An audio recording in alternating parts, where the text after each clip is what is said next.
finna talk.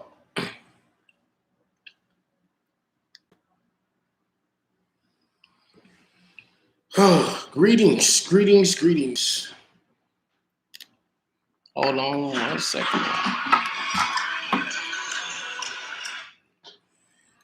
Alrighty. What up?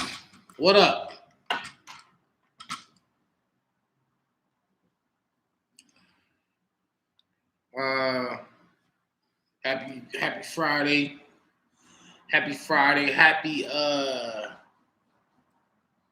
Happy pre-summer madness day to everybody. Marijuana. Willie D. Rich. Balls deep. Your feet and some sorrow. Royal Crown. What's popping? Anyway, in light of or in lieu of Summer Madness 11 going down tomorrow, I want to go back and talk with y'all about the history of Summer Madness, going back to the first one all the way to number 10. What were some of the most memorable lines from each one of those events?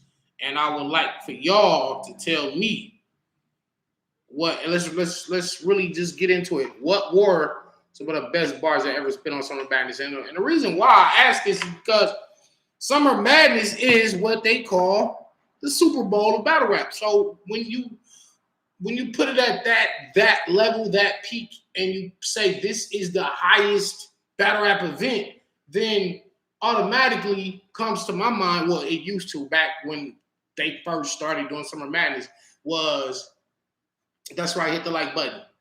That's right, hit the like button. Veronica already Harlem Hospital giving beds out. Oh, that's an easy one. Hit the like button. I used to think that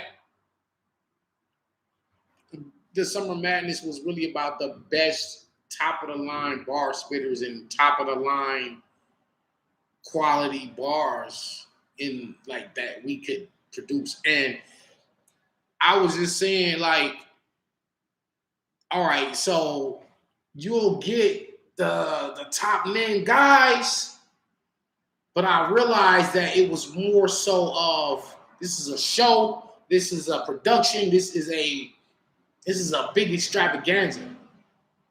And like real quick, because Summer Madness, let's keep it real. Summer Madness ain't just about, hold on, y'all. Hold on. Bud asleep, I'll be in touch with you. Don't trip. Don't nigga say it, woo, serious Jones. You stupid. No, listen. We have, it's just so much more than just the battles themselves. Summer Madness is like the media coverage. Everybody's flying out. The NBA players are coming. The NFL players are coming. The hip hop artists from the music industry are coming. All the finest girls in the land are gonna be there with everything hanging out and nice outfits and their hair done and the nails, and the guys want to get fresh and throw on the earrings and the jewelry, the whatever shoes, you know what I'm saying? So it's like, this is something to do. It's not just because a lot of times people don't be at Summer Madness for the battles. People just be there just to be there. It just be like, it's like almost like damn near like the BET Awards used to be or the Source Awards used to be. Like, it's a black affair that brings together the culture. And a lot of times people don't be there for the actual thing, whatever the main thing is. Niggas just be there because they want to be seen. They want to make connections. They want to network with people. They just want to they want to tweet out or be on live, like, I'm here at Summer, like, just showing the world you there. So this is bigger, like, than just the battles, right? And are we in agreement with what I'm saying right here? First of all, y'all let me know in the comments. Do we agree that Summer Madness is one of those events that is just like, it's an affair? It's not just the battles, it's the hype and the glam and the glitz around it, right? Like, this ain't just, I'm coming to hear some bars, right? Let's keep it real. Niggas don't even really be talking about, like, people was there to, like I said, they want to be, yeah, it's a Super Bowl, right? People want to, oh, I'm here. I got my, hey, get a picture of me and so and so. Oh, I'm at Summer Madness. Niggas be live. I'm in the mall shopping for these shoes because it's tomorrow. Summer Madness is, we finna be lit. Oh, I got a bottle of this. Oh, I got this big ass bag of weed. Oh, I got the Airbnb. Oh, everybody come to the after party. Niggas be talking about all that and not the actual bars. Who speaks on this shit other than me, right? Nobody talks about this shit but me, right? This is why the game need Danny Myers. I talk the real shit.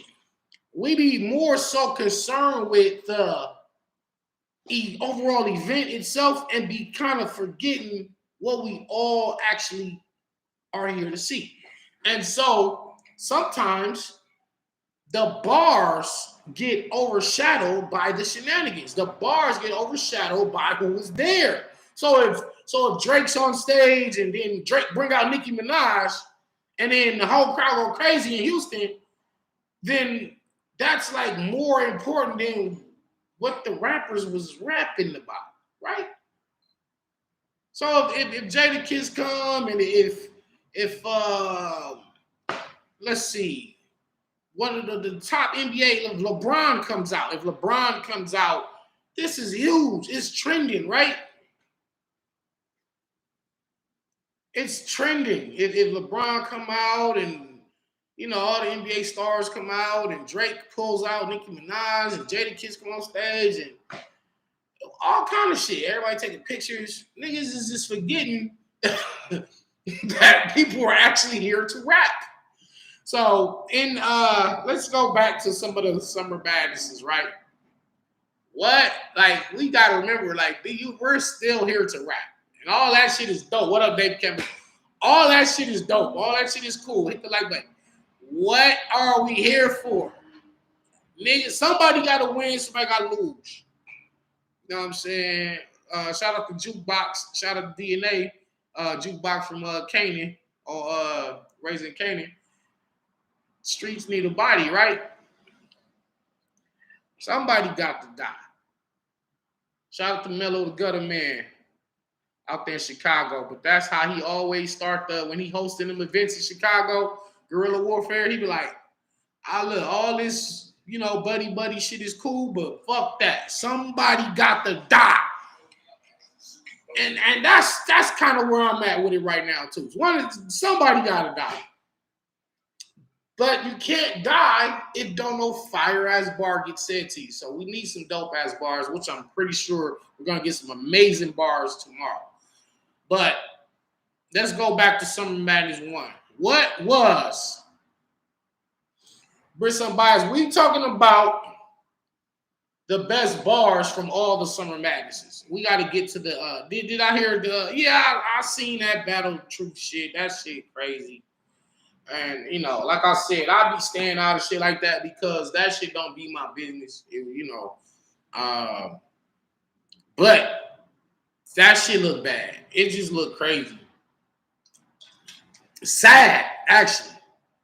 It's more sad than bad because, real quick, now I'm all off subject now, but when he, Battle Truth put the video out of, he was trying to explain of what he got the girl on the phone to have her come on there and say that none of this was true. And first of all, you could easily called her beforehand. I'm not saying he did that, but that's just not the way to prove or disprove something, right? Like he could have called her and be like, look, I'm about to call you on live and I'm gonna ask you, did I do this? And you just be like, no. All right, cool. So I'm gonna call you in like 5 minutes. Pick up, and then when I call you, I'm already be live. So I'm gonna ask you, hey, did this happen? And you just be like, no. And then she's like, okay. And then he called the girl, and she was like, you know, it didn't happen or none of that. But then something interesting happened when she said, even if I was molested,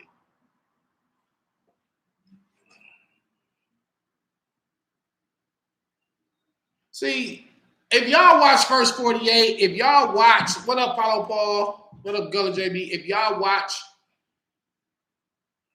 like all these shows when people get interrogated, to the trained ear, you can just be one line or one little slip up. Somebody will say some shit and you be like, oh, there it go right there. Remember on Menace Society? The man was like, now first you said it was 12 o'clock. You know what I'm saying? He's like, you know you done fucked up, right? You know what I'm saying? That line is like iconic. That you know you done fucked up, right? That was iconic because it was like, it just rings true every day. Somebody will say something where it's like, oh, nah, you just said everything I needed to hear. Like, okay, you're caught. Okay, so that was one thing that the girl was like, and yeah, even if I was, it's like, damn, why? Like, why would you even say that? If that didn't happen, like, why would you say that? So, okay, so there's that. And then he makes another blog and he's saying, okay, y'all can call me this, y'all can call me that, but guess what? I'm still got the biggest channel. I'm the biggest. I run this shit, and guess what? I'm about to go get me some head. I gotta take my hat off right there. This man is up here trying to refute charges. Quasi G, what's up? How many battles you locked in on URL for the year? No, you can't say you battled, but how many battles? At the moment, I could say none. Like, for real, I could say none right now. Never mind, I don't have to take the all right. So it's a lot of shit that's in the works though. I'll say that, Quasi G. Like 1, 2, I'll say about three. I'll say about 3. Because we got October, we got November, we got December. So we'll probably be battling on URL each one of these months coming up. So Super Fight Volume 8, December, Super Fight, I think November, and then unfortunately I won't be on the Drake card. I wanted to be. I should have been on the Drake card. The card is dope. We can talk about the card in a little second. We can talk about the Drake card in just a little second, but not right now. But the girl, the dude said, do I got none of? Yeah, man. He's trying to defend on like he didn't do this or do that, but then you end it by saying you're gonna go get some head. And it's like, from who? The girl? Like, that's not something you say when people are saying things about you like that, or you're defending against allegations, and then you say, I'm gonna go get some head. It's like, it's almost like, okay, all right, whatever. Y'all got me, whatever, I don't care. So what? I'm still Battle Truth. I don't care. And I'm gonna keep messing around with it. So, hey, again, that's not, like I said, I don't even be like talking about stuff like that. That's not my business. It's sad though. It is sad. And I don't like because I don't like to say shit that if I don't know if it's 100% true or not. Like I'm not the type of person that I hear some gossip, hear a rumor, and then just blog about it and just say, you know, this is what it is. When I wasn't there, I don't know the parties involved. I don't know. I wasn't in the room when, so I don't like because I don't like judging people or putting shit on people. But I will say it do look crazy when those are the things being said, and then the girl says that, and then you said what you said. So it kind of make it look like, oh shit, damn, this shit is what it is. You know what I'm saying? And it's like, now as far as the girl being his daughter and all that shit, that's like, whether it's his biological daughter or just somebody you raised, it's still wrong. Like it's all the way. Man, I be on here talking about battle rap, man. I do not try to talk about But anyway, Tay Rock, Iron Solomon, none of it. You know what? I want to say Tay Rock. I want to say Tay Rock for volume. Super fight.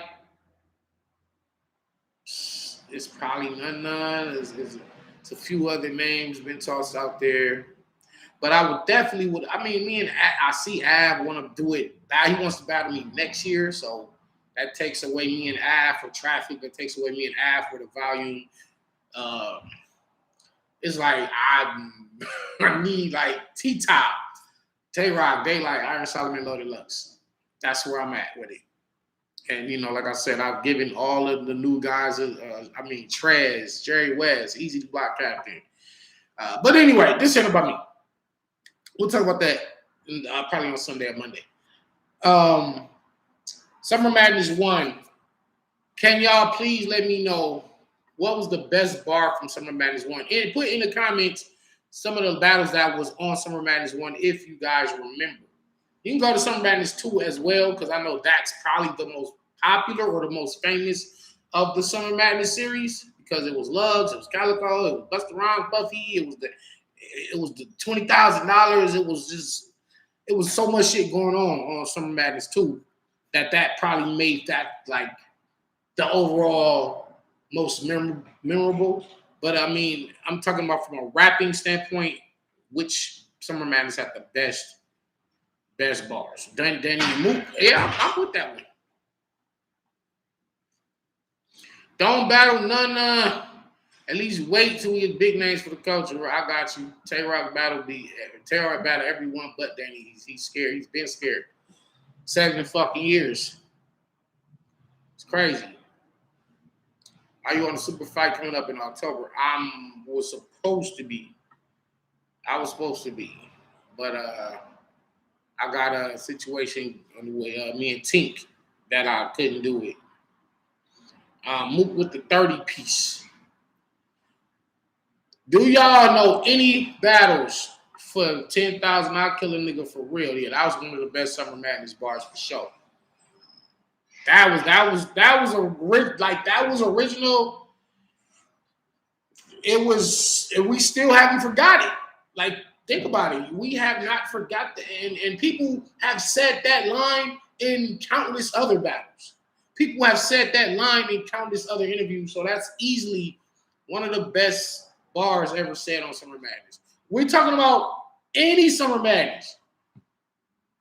We talking about any Dre, that was good. We're talking about any Summer Madness, like from the first one all the way to the last one, which I think was that the double impact? It was Summer. What the fuck did they call that shit? I don't know what they called it. I don't know if it was like double impact or summer impact or some shit like that. So what were some of the best bars from that? I'm a dinosaur, y'all know that. That's yeah, man. I'm a dinosaur, y'all know that. Eating that Summer Madness too. Shell cases was from Shell cases came from Summer Madness. Which one was that? That was Rock, and I know that was Rock and Chess. Yeah, that was Rock and Chess, and they did the Shell cases shit. And I didn't like the bar because I felt like I seen that bar from a few other people, but it fucking worked. Double impact, all right. Double impact, whatever. Yeah. I got you, Dre.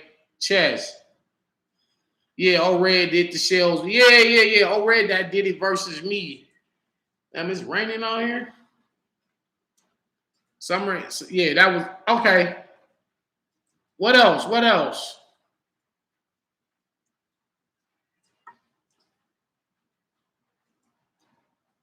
What up, GX? Yeah, y'all let me know.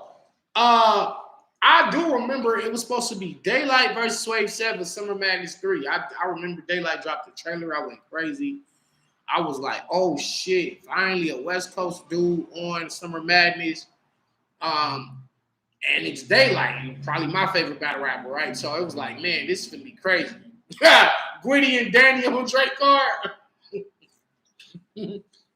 Swirl Star Universe. Oh shit. What up, Gullah? Gullah, I know you got some work coming up, man. I'll be hitting your line, bro. I'll be hitting your line, man. I got some more work for you too, man. Seatbelt bar. That was Summer Madness. What was that on Summer Madness? JC versus Iron Solomon. Oh yeah. That was, that's a slept on Summer Madness battle too. That was crazy. That's a slept on ass battle.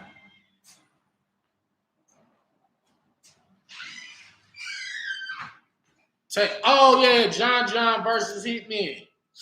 Giving me this shot, so I'm taking it close range. That bar never got forgotten either.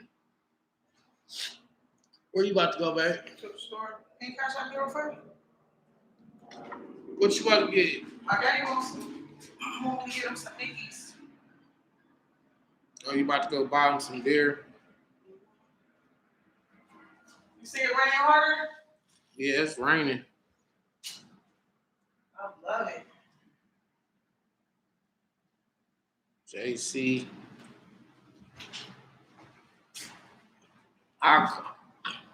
Oh wait, you battled already?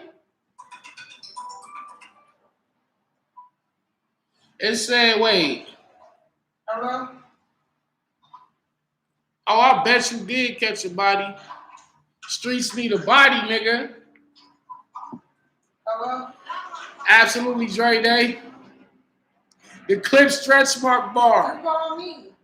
Oh yeah, that was Summer Madness. That was fire too. What? He said, get him a blue moon. Nah, my man just told me about Squid Games on Netflix. But while we talking about movies real quick, I don't know if y'all seen 000, but y'all need to watch it. If you like Ozark, if you like Narcos, if you like Snowfall, any of them drug sagas, please, it's on Amazon. Watch, I'm gonna put it in the chat too. Watch 000 ASAP. That shit is fucking crazy. But my man was telling me about Squid Game. So I'm like, all right. Oh, red and green shells. That's a Gucci crime scene. Yeah, there. Rex got some quotables on Summer Madness. He's been on there a few times too. Oh man. Good looking. Be on my Egyptian pyramid shit. I be on my African shit, man. Hey, hold on. Nah, man. What? Okay, hold on. And don't say no, cause like you gonna get this work wasn't even a bar. That was like an in between saying. So you don't get this. You gonna get this work. It doesn't count as a bar. So let's not put that in the comments. Tomorrow. Yeah, y'all gotta watch 000. Please. It's only 8 episodes long, but it's fucking phenomenal. That shit is it's fucking, man. I can't stress it enough. Ooh, that nigga. No, that wasn't Summer. What was that? That was on Summer Madness 4. Had to be, because I was there. I was in the building.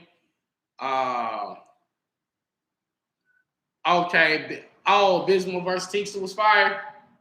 Okay, I got you.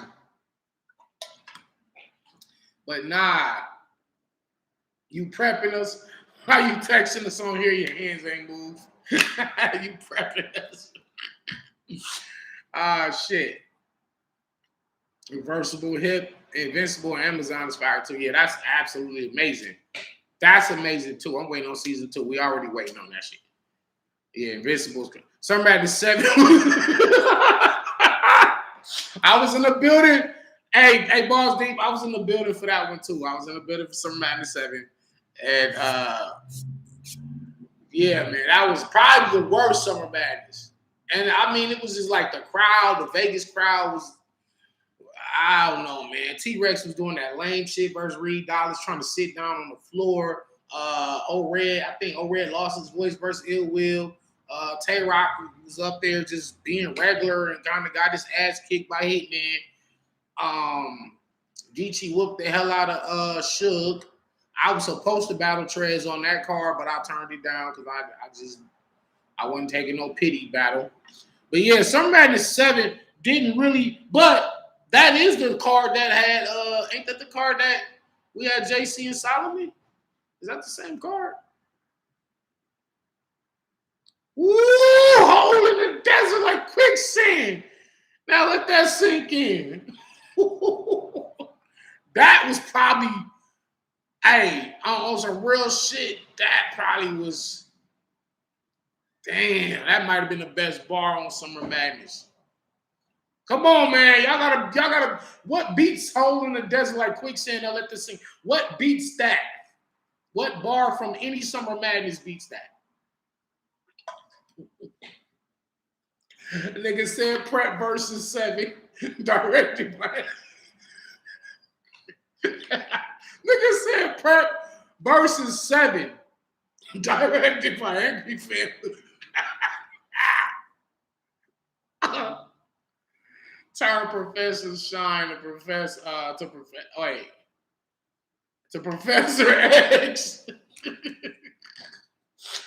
Who you got, Easy or Chess? I got Easy. And let me tell you, I told Easy, let me hear it first. I only wanted to hear a few bars from his first round. He spit me the whole first. It was amazing. I didn't want to hear the second and third, so I was like, I don't want to hear the rest, bro. Like, But Easy's bars for Chess, man. Listen, if Chess matches that or beats that, then that battle is like a classic already. Like, for real. If they get through their rounds clean, and if they both gonna rap on that level that I heard Easy rapping on, and they like even if Chess win, like even if Chess beats Easy or Easy beats him, as long as they both rapping like that, y'all got a fucking classic tomorrow with Easy and Chess. I'm telling you right now. I ain't even hear none of Chess bars. I don't never spar with Chess. I don't know why I don't. I should. Yeah, that was Iron. Yeah, that was JC Iron Solomon. That was Summer Madness 7. That sure was. Emmett Till Will. Yeah, that was cold. That was cold. Bunny ears. Yeah. Oh, that was fire. He said, "Squeeze iron leg. Police siren sped. Something these guys there." What do you say? Nothing funny here when I put these bunny ears. Put this piece behind your head. That it was that rhyme scheme. It wasn't just because let me tell you why that bar was crazy. And this is something y'all have to understand. This is what real sick understands is and sometimes it don't just be the bar itself that makes the bar dope. It be the build up with it. So how you go? Because imagine Big T saying the police siren sped, and then I put up bunny ears. I put up this piece behind your head. Like it ain't bunny ears if I put this piece behind your head. If he had just said it like that, then it just would have been like either just okay or just would have got booed. But because he set it up with squeeze iron lead, police siren sped, these iron, he rhymed his way up to that and then finished off with a crazy punch. But if his punch isn't crazy and he just leads up with all that rhyming, but the punch itself isn't crazy, then it's called filler and a dry spot. It's filler and it's dry spot, right? So what real sick understands is he know how to rhyme, and then the punch also be crazy too. You know what I'm saying? Like real sick will rhyme. He's rhyming, and all of it's rhyming and it's sounding good to the ear. And then there's an actual dope payoff at the end. So it's all about structure and the way how you organize the rhymes, organized rhymes. Damn, that's a bar right there. Shout out to them. Yeah, quicksand bar from Lux is the best thing he's ever said. I mean, he was saying a lot of, like, within that's the Lux I want to see. That's the Lux I want to see as a fan. That's the Lux I want to get as a battler. I want that Lux, that battle, like that 16 bar segment where he put the gray hoodie on and got in front of chest and did, you know what I'm saying, 38, duct tape minus 38. He got into all of that. That's the rapping Lux I want to see, not the third round he did versus A-Verb. I mean, his second versus Verb was cool. It was actually pretty good, actually. But even, I mean, I don't know, man. I'm gonna go back and watch Lux and Arsenal again for like the fifth time. To like, I really want to, because I had Arsenal winning that battle. I feel like he out battled Lux. He probably didn't outright him. I know he didn't outright him, but he out battled him. People were saying like a lot of angles that Arsenal was using was fake and that shit wasn't real. And they had Lux winning, but I had Arsenal winning that battle. I'm not an Arsenal fan, but I did have Ars beating Lux. And I was like, see, they don't always like the bars and the rapping shit. And y'all know I'm an advocate for that. You know what I mean? I'm the fucking the bar guy. You know what I'm saying? So I really care about what's being said. But I also understand that can be beat too by pure passion, pure conviction, pure hunger. Hunger sometimes will beat the better writing if the better writing doesn't execute. You know what I'm saying? That's just how that shit be.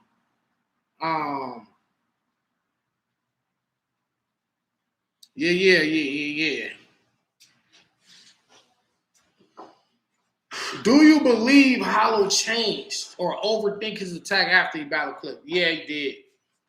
Cause that Hollow is super dangerous. That one that battle clips, and I, you know, but for some reason, I hope. Listen. I'm gonna say it again.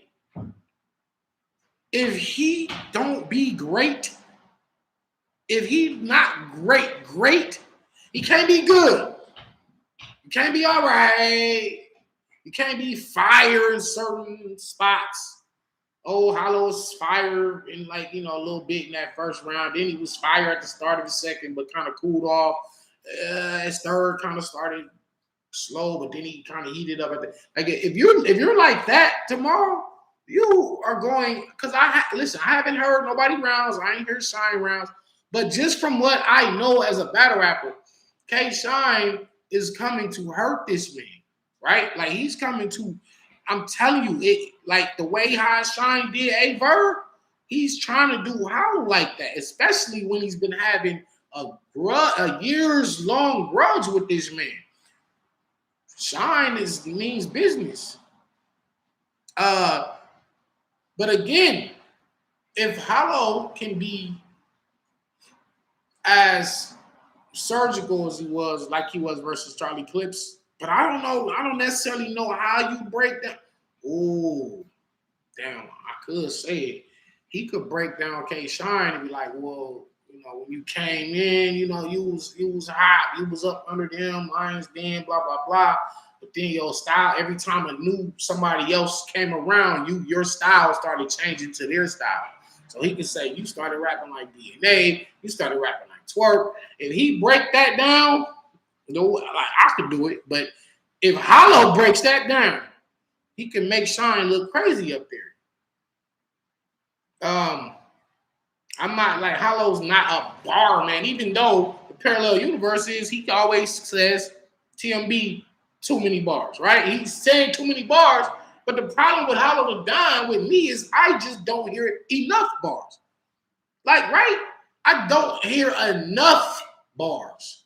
Like, and what I mean by that is like it's a lot of rapping, it's a lot of multi-syllable shit, but it don't be like no crazy. Like the way Rum Nitty rap, and when I hear Rum Nitty, I be like, damn, dog, man, is he really like the fucking best in the world? I don't like Hollow don't make me question that. You understand what I'm saying? Like when Hollow rapping, I don't hear bars that make me question, am I? Because I be like, yo, when it comes to this bar shit, I'm the fucking best. Period. Right? So then there's battlers where I'll hear them and I'll be like, I don't know, man. Nitty been going so crazy for so many years. It's like, am I the best? You know what I'm saying? Like, or is it really from Nitty? I don't do that with Hollow bars. Like, I just be like, so when I say is Hollow not necessarily a bar smith the way he claims he is or the way he thinks he is. And like he asked in the questions, like, did Hollow change and overthink his shit? If he overthunk, is that a word? If he overthought his approach for this K-Shine battle, gonna get his ass kicked. But again, I'm going with my instincts. And some tell me to pick Hollow Don to win this battle tomorrow. But if he beats K-Shine, it'll have to be in a close to a classic or a classic battle. It'll have to be because K-Shine is coming for blood. And when a man is coming to destroy you, the only way you're going to beat him is by being even more of a destroyer. And if you the GOAT like you claim, Hollow, this is the time to show it. Geechee or Calico, Geechee got him, man. But if we get the Calico that battle Ill Will in the parking garage, it's debatable now. Now you got it debatable. But right now, I got Geechee just hands down. The nigga said Nitty is dope. I'm like, yeah. Like his rhyming ability. Right. I get you. I understand exactly what you're saying. And that's one of the things I be seeing with my bro Nitty. Like he said he barely even rhymes at times. Yeah, he don't, but he's a master at manipulating the sounds of words. Like he can make something that really don't rhyme. I don't do that, but that Nitty, that's his style, man. Everybody rap their own way. So, I mean, you can't, just because I rap, every syllable got to sound perfectly aligned, don't mean, like Nitty syllables sometimes don't be perfectly aligned, like the syllable. And I'm going to show y'all this. I'll show y'all this on paper, what I exactly mean. But, it could be considered a reach. In some cases, yeah, definitely. But again, Hollow just gotta have a lot of. I mean, I know how K-Shine. Like, think about. Let me ask you this. Let me ask y'all this: the K-Shine that battle Verb, can that K-Shine beat the Hollow that battle Clips? Put in the comments who would have won. The K-Shine that battle Verb, hole so big I fuck around and walk through him. That nigga said, I'll shoot. If I can't get it out of my pocket, I'll shoot through the coat, Verb. Nigga. All right, so does the Hollow that broke down Clip style and forever changed the way we look at? Well, as a battler, I already knew what Hollow was talking about. Y'all did too. Like, we knew that's what Clips was doing. And I think even some of his opponents have kind of even like touched on it, but Hollow was the first one that completely like broke it down, and then he did it on the biggest stage possible. So that's what made it that much more impactful when Hollow broke down Clip style. But after that, it was like, damn, you right. Damn, that is how you rap. And the thing is, what I respected about Clips is he didn't change it up after that. He didn't be like, oh shit, my style got exposed. Now I need to start doing something. He stayed doing what the fuck he do. So shout out to that because he didn't run from it. Like, but Hollow would definitely need to be that type of Hollow to break down K-Shine style. I don't think you can make K-Shine look a certain way, like in the streets, or his credibility, like, or he can't rap, or he don't got bars. Like, I don't know if you can do that. Not on Then again, Hollow is like kind of like Houston is one of his homes too, so he kind of at home. But I will say them crowds don't be giving a fuck about none of that. Like, I'll say that about Houston and certain other crowds.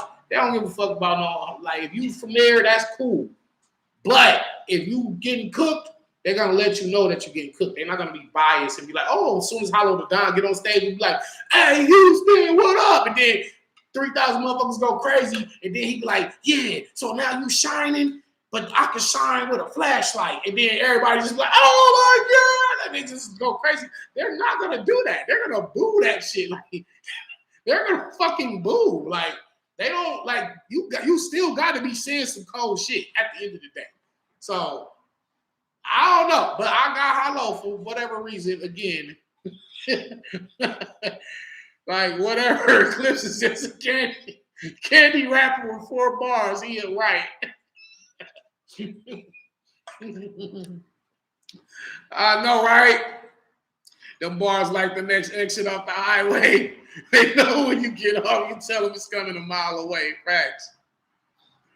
What happened to Sean when he battled Chilla? And if he could turn K-Shine the Wrestling again.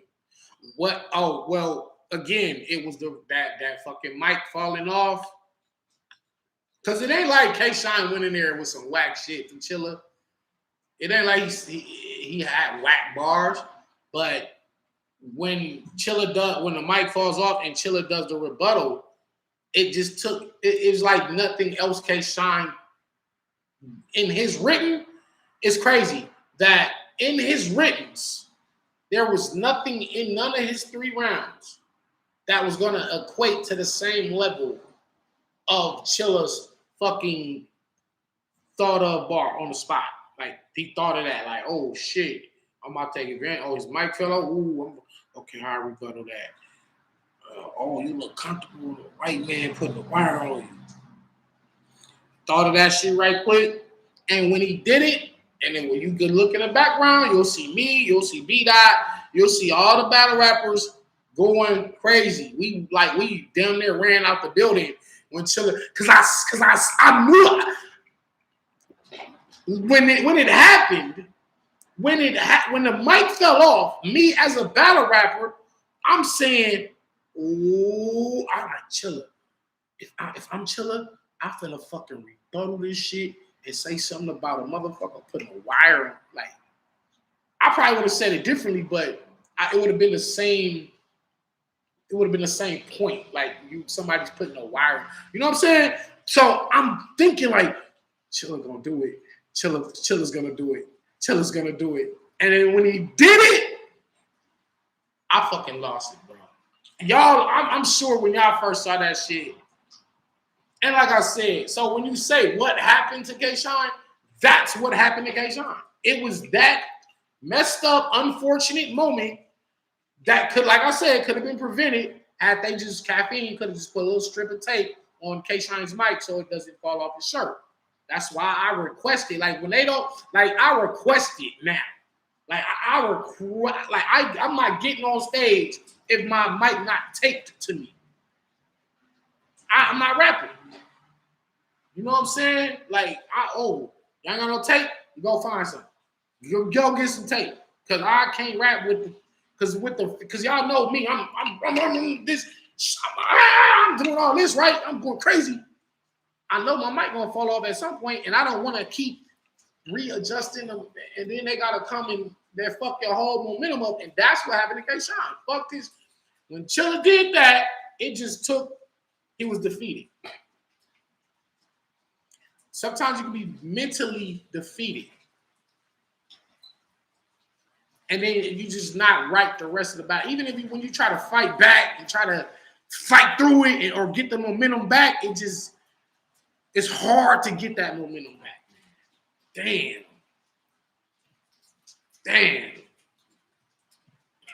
K-Shine is always someone's prodigy or little brother. Hollow rebuttal against Lux. Think Pringles. I still stack chips in the can.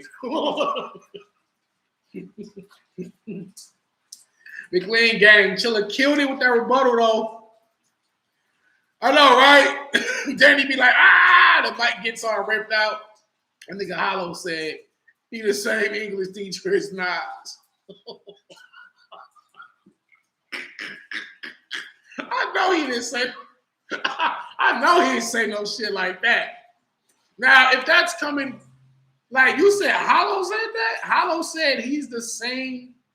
You said he had the same English teacher as Nas. No, stop it. When you have a rebuttal, do you worry if it'll hit or just go with it? I mean, they're all risky. Rebuttals are risky. Sometimes the point of rebuttaling is to either steal the momentum or gain or gain momentum, right?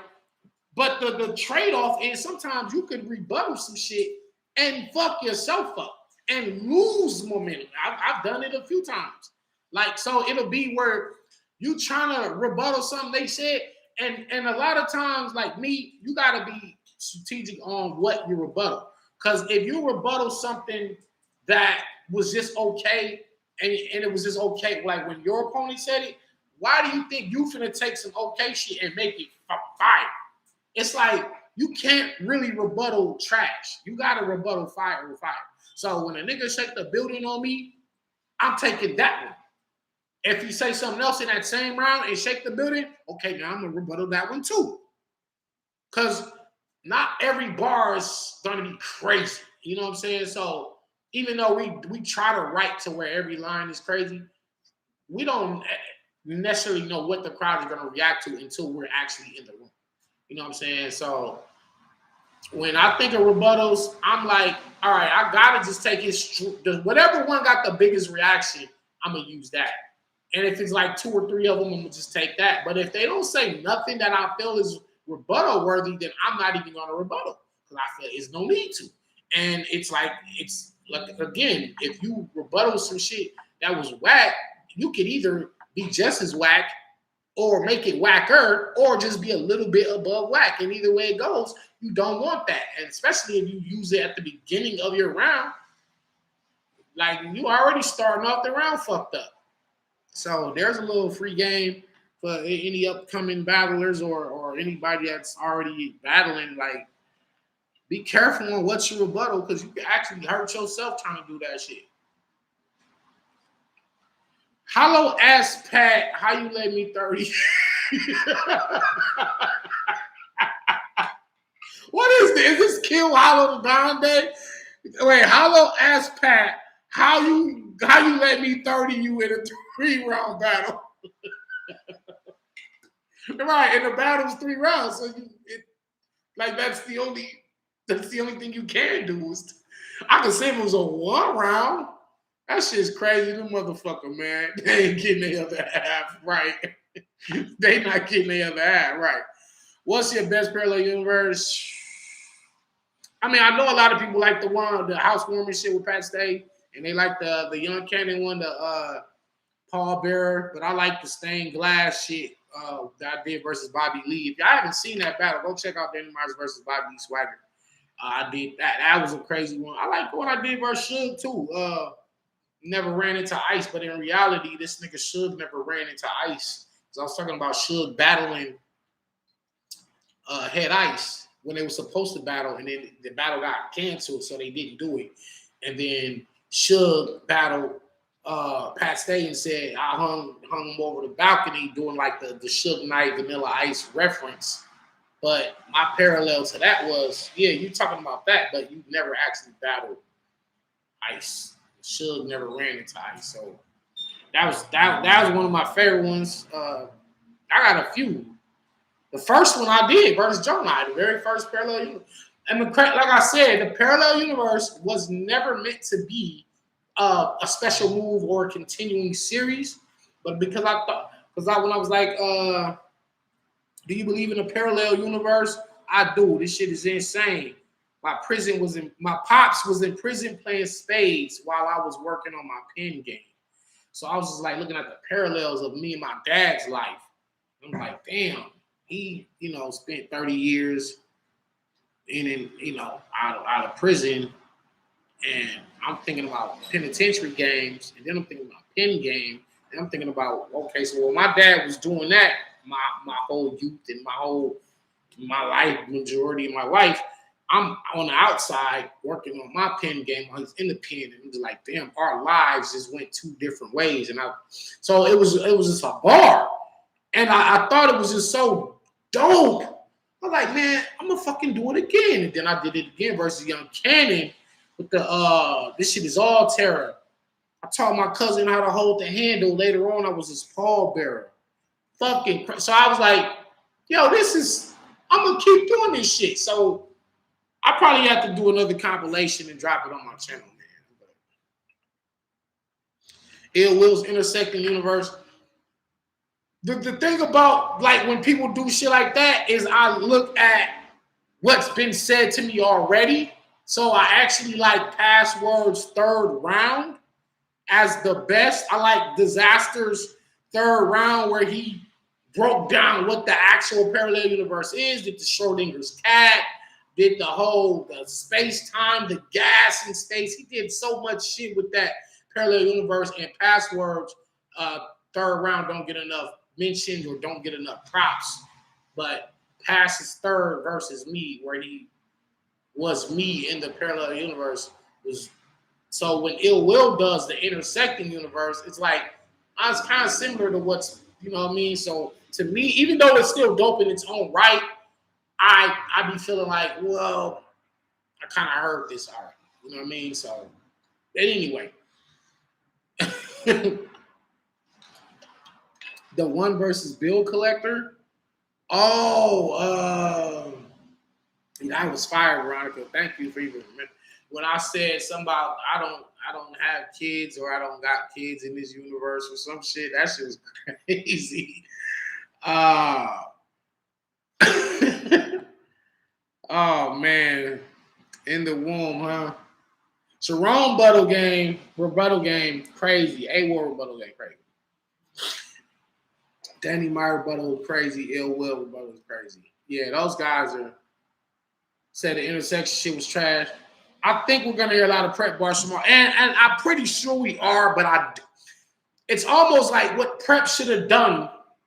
What prep should have did was, I mean, it's nothing you can hide from. It's nothing you can say this isn't true. So what prep should have done was take advantage of it. Either make some shirts. Well, you can't really make shirts. They don't want to buy that shit. But what he should have did was say, hey, I'm going to cash app whichever battler got the best prep bar. You know what I'm saying? $100, $200. You know what I'm saying? So he should have said, for Summer Madness, the best prep bar, I'm going to cash app him. You know what I'm saying? So just make fun of it yourself.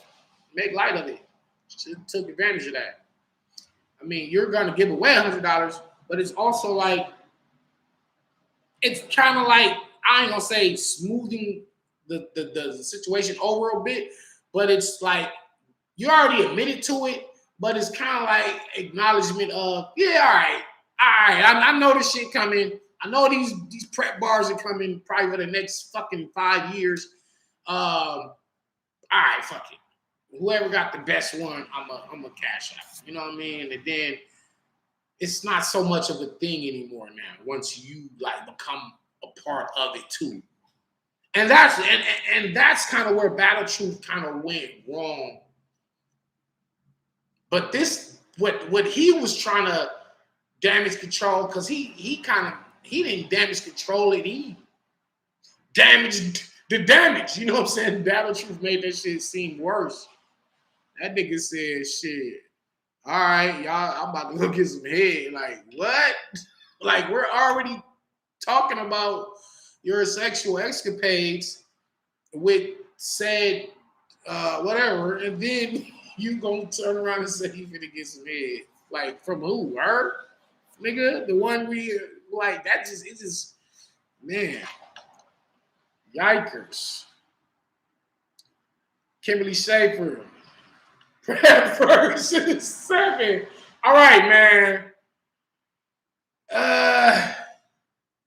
Young Cannon's fire. I don't know. Keep it rap, Danny. I am. That'll do something you gotta deal with. So is Lux's bar in the 2-on-2 on Summer Madness where he says hole in the desert like quicksand. Now let that sink in. Is that the best bar that was ever said on any of the Summer Madnesses? Or is it red and green shells look like a Gucci crime scene?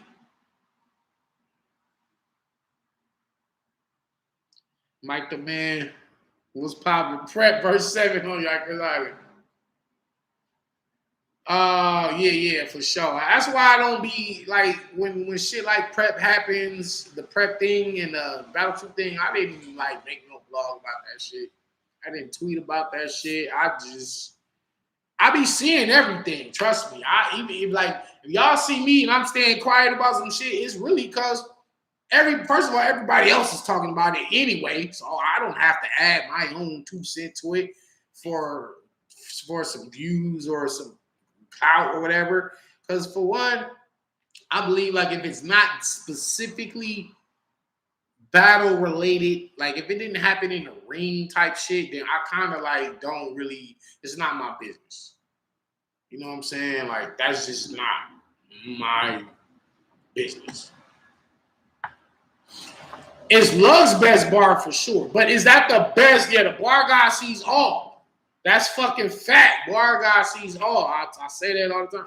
I see everything out there, man. But I just be picking and choosing. Like I don't know. I ain't gonna touch on that one. Like, nah, that ain't what I'm about. Like you know, my man Caps. That's like how he make his living. He kind of made his name off of controversy. So that's his style. I'm more about the actual rapping shit and the behind the scenes battle rap shit that the fans don't know, like the process of the writing and how this shit goes and how to write it. How do you remember the rhymes and like stuff like that? Like I'm more into that type of stuff, like and positive shit. I'm not into the, you know what I'm saying? We talk about video games, movies, science fiction, all the nerd shit. So we do that here, all that drama shit.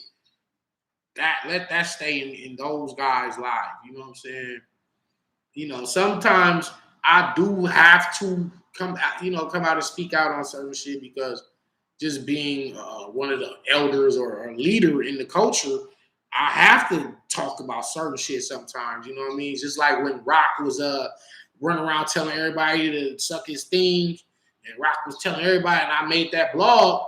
It was like one of the realest blogs that was ever made. You know what I'm saying? And so it was like, I'm gonna make this message to him so he can stop saying this, and so it don't get him hurt in the future. And then we all be sad. Oh, damn, that happened to Tay-Roll. But it's like, yeah, but don't bring no shit on yourself either. So it be certain things that I will speak on, but like that shit with Prep, like I said, I understand he was trying to, I don't know, make her feel better or get at her, one of the two. But it just was the most weirdest, fucked up way you could have did it, and it just all backfired. As far as Battle Truth and allegedly getting his daughter pregnant, that sounds like some shit for the family and you know the police type shit. You know what I mean? Like if the girl was of age, it's still crazy. You know what I'm saying? It's still crazy. And that's crazy. That's like not. That's for the family to handle and therapist for the girl. Rest in peace, AJ Johnson. That's right, man. It's crazy that when you say AJ Johnson, the first thing we think of is Ezell. You know, that's like his most memorable role. You know, like we just be like, oh, Ezell on the side, taking the shit on the side. You know what I'm saying? It's like that's just, some people are just forever linked to something, you know, to a character, to a line, to an outfit. Some certain characters, like we just cannot see them outside of that. But we do have to remember that. And at the end of the day, these people are just people. That's why, like me, like I don't have a rap name. You know what I'm saying? Like I'm That's why I feel like, because I'm Danny Mike, that's my real name. Like people, it's crazy because like a lot of leagues, like I said, they be trying to book my flight and they be like, yo, we need your real name. I'm like, it's Danny Myers. They're like, it's not Daniel? No, it's Danny Myers. That's my name. I don't have a rap name. Like I don't have a like character, persona, I would say the least. You know what I'm saying? I don't got like that because I don't really. I just be myself.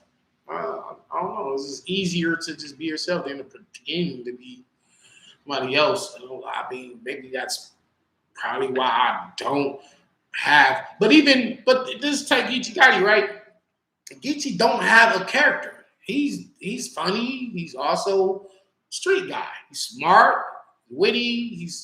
He's him. Like Geechee don't. He's not acting like a gangbanger, or he's not pretending to be. That's what he did, or that's his life. You know what I mean? Like he don't be acting. Some of these guys, though, some of these battle rap dudes is really they have a character. They have a persona with them when you like talk to them or meet them or hang out with them outside of the battle rap spectrum. Then you start to see like, nigga, you ain't really even like that. Like you not. That's not what the fuck. Like, but again, that don't be my place to out put people business and shit out there. I don't do that. I don't like that. I didn't grow up in the internet era, so that's probably part of why I'm like the way I am. Is like I didn't grow up where it's just like we didn't like. There's Facebook and there's Twitter, there's Instagram, there's inboxes. Like we used to have to go to the mall to have to try to get at girls. You know what I'm saying? Like we actually used to have to go outside. Like as kids, we used to have to like go and get on our bike or a skateboard or play in the dirt or go chase girls around. We had to actually go do shit in real life. What's up, Queen Patty? How are you? Summer Madness is tomorrow. We need to do a Summer Madness show. But yeah, man, we used to have to actually go outside, man. Nowadays, kids can just like even my kids, like they don't even. I be having to force them to go play. Like I have to force them to play. Put it like this: the times have changed so much that me telling my kids to go outside and play is almost like me, like a punishment. For real. Listen, they got fucking PS4, PS5, Netflix. They play this Roblox shit. Fucking Piggy. My kids are constantly in this phone world, this digital world that they be forgetting that they're kids, and I be having to take that shit away from them and say, get your ass outside. Go skate. And they be like, Daddy, it's hot. It's hot outside. So what? It's summertime. We didn't have a choice. Like, my mama used to be like, take your ass outside. Don't come back till the street lights come on. Don't have your ass in my house all day. Fucking up. I gotta constantly clean up. So I was like forced to go outside. And it was the world. Like we was playing football in the street. Whether you play two-hand touch or tackle in the street, then you gotta stop when the car coming, right? All right, car, stop. Car pass by. All right, throw the football. We used to have to do this shit. We used to have to go to the park and get on a swing and slides, and we used to have to all kind of shit, right? We need to bring the whipping back. Dre Day, let me tell you some shit about the whipping. Whoopings, ass whoopings, switch beats. Listen, the world has changed so much, and this is why I be feeling like I'm really old now, man. I'm 41, I'm about to be 42. I'm like, God damn, I got 8 more years, and I'm gonna be 50. Lord willing that I make it there, but it's like I'm about to be 50, dog. Like I'm old.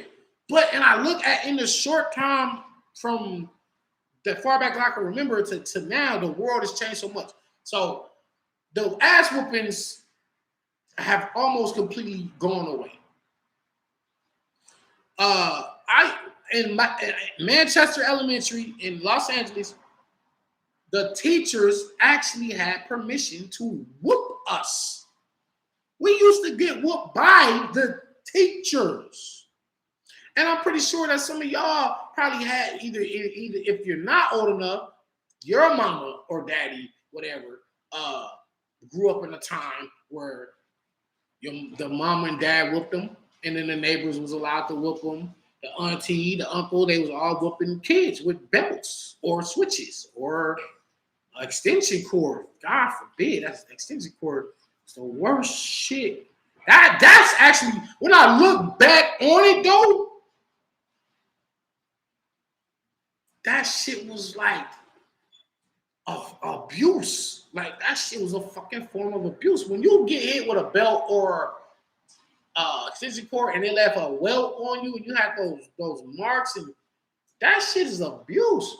But at the same time though, that shit kind of saved a lot of kids from turning out the wrong way.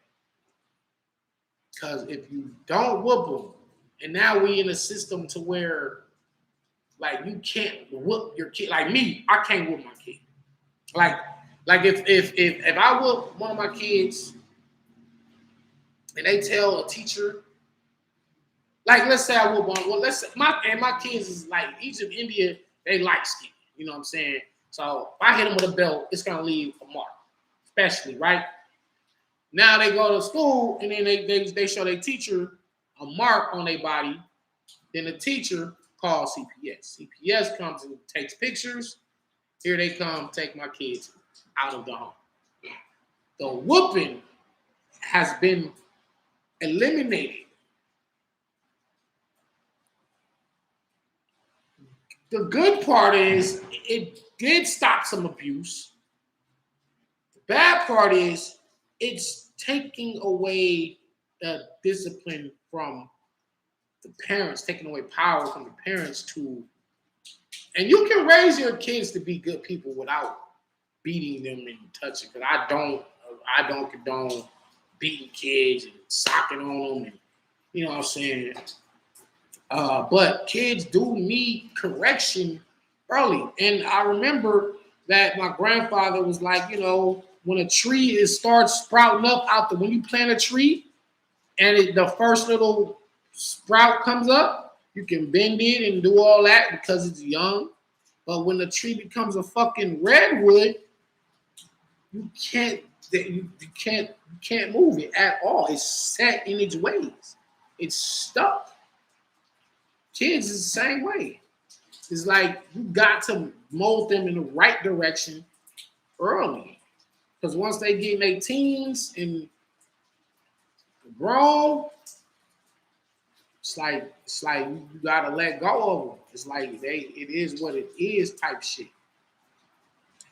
And my grandfather was like, so they won't let us whoop them, but the police is allowed to whoop and beat them when they get older. So we can't whoop them as kids, but they grow up wild, out of control. But then the police have all right to hit them and kick them and beat them and all that shit. Fuck them kids, Illuminati, right? Like, yeah, man. Like it's the world has changed, man. The world has changed. I know we off topic, but we always do this shit on this show, right? But like, even with just society, period. Like, you can't say nothing against gays. And I remember growing up that we would call each other the F word, but it wasn't like we were saying it in that way of exile homosexuals. It was like a phrase. It was like a regular ass thing. I'd put it like this, y'all. Put it like this. And y'all put facts in the comments, right? If y'all agree, or just put disagree, right? But something like Eddie Murphy's Raw or Delirious But let's take Raw. Eddie Murphy Raw. That same routine he did back then cannot be done today. Because if he does that today, just put facts. If y'all seen it, first of all, if y'all seen it, oh, you got whoopings, yeah. But for real, like Eddie Murphy's Raw, some of Richard Pryor shit, or a lot of Richard Pryor shit, right, cannot be done today in this day and age. Because the cancel, there you go, McLean. They will cancel you so fast. And I want to talk about the cancel culture. I'm going to do that next week. Because, I'm definitely going to talk about that next week. We're going to have a discussion about cancel culture. Because, oh, man, it's like, let's just look at the pros and cons of it. But that shit, like, cancel culture wasn't, like, in existence. It's like some new shit. It's not new, but it is.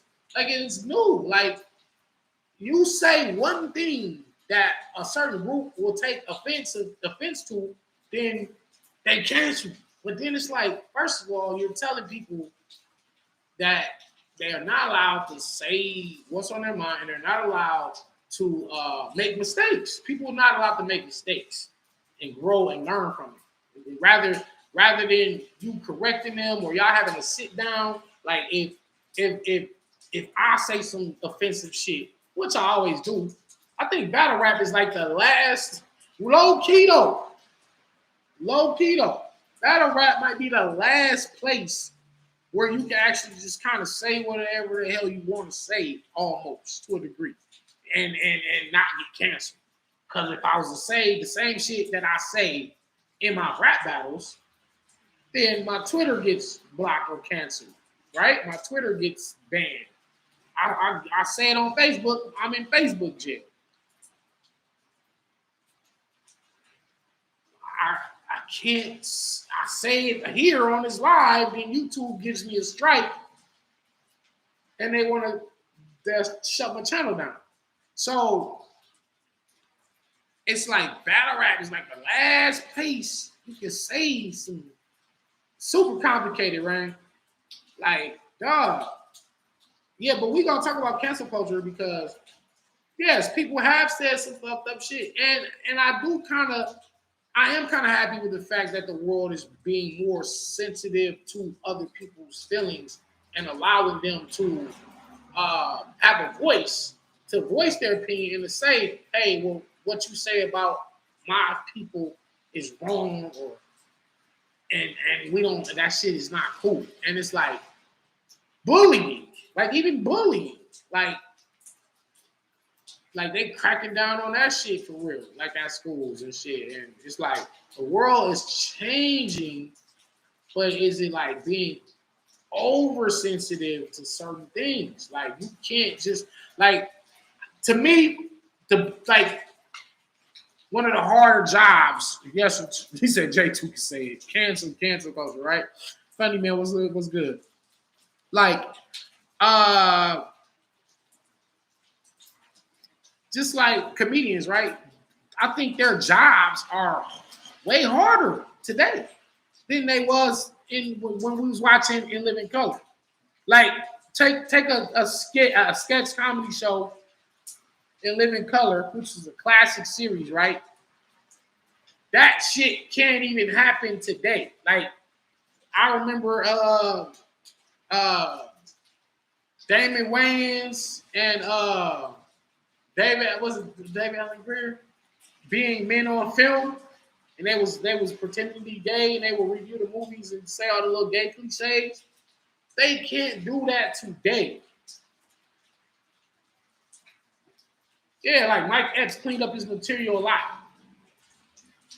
Danny, you heard anything about the world is soft? People people afraid to agree to disagree. They have to be right. Have you heard about the Drake car? Yeah, we can talk about that in a quick second. Speaking of parallel universe, some of that shit happening right now. Men on Film. Men on Film was like one of my favorite segments of In Living Color. It was fucking hilarious. It's fucking hilarious. I love this shit. But then, like if they were to do that today, it'd be like, oh, did you hear what they? Then it's canceled. So it's like they kind of made comedy harder to do because it's like that shit was funny, and a lot of the shit was funny back in the days because those shits was true. You get what I'm saying? Like it was some of that shit was true. Some of these cliches, some of these stereotypes are fucking true, and people just be speaking on the truth, and then you'll get canceled for speaking the truth. And it's like, yeah, it is kind of fucked up to make fun of somebody and capitalize off of the way somebody else lived their life. You know what I'm saying? So I get that part of it, but it's like it's hard. Like I said, it's just hard to be a comedian. I'm not a comedian, but I'm just saying it like if you were to be trying to make a decent living as a comedian today, I'm sure like even Kevin Hart, like they dug up some tweets. They dug up some tweets from some years back and was trying to get rid of him over some shit he had said back then. Dave Chappelle, the only person that can't get canceled. Man, Danny versus Tay-Rock. We need to make a network called Cancel This. Do the strange true thoughts on it. That's a fact. That's a fact. Podcasts are the new comedy records. Bill Burr is also in that category. Predator Bar. Bill Maher, yeah. Jim Carrey.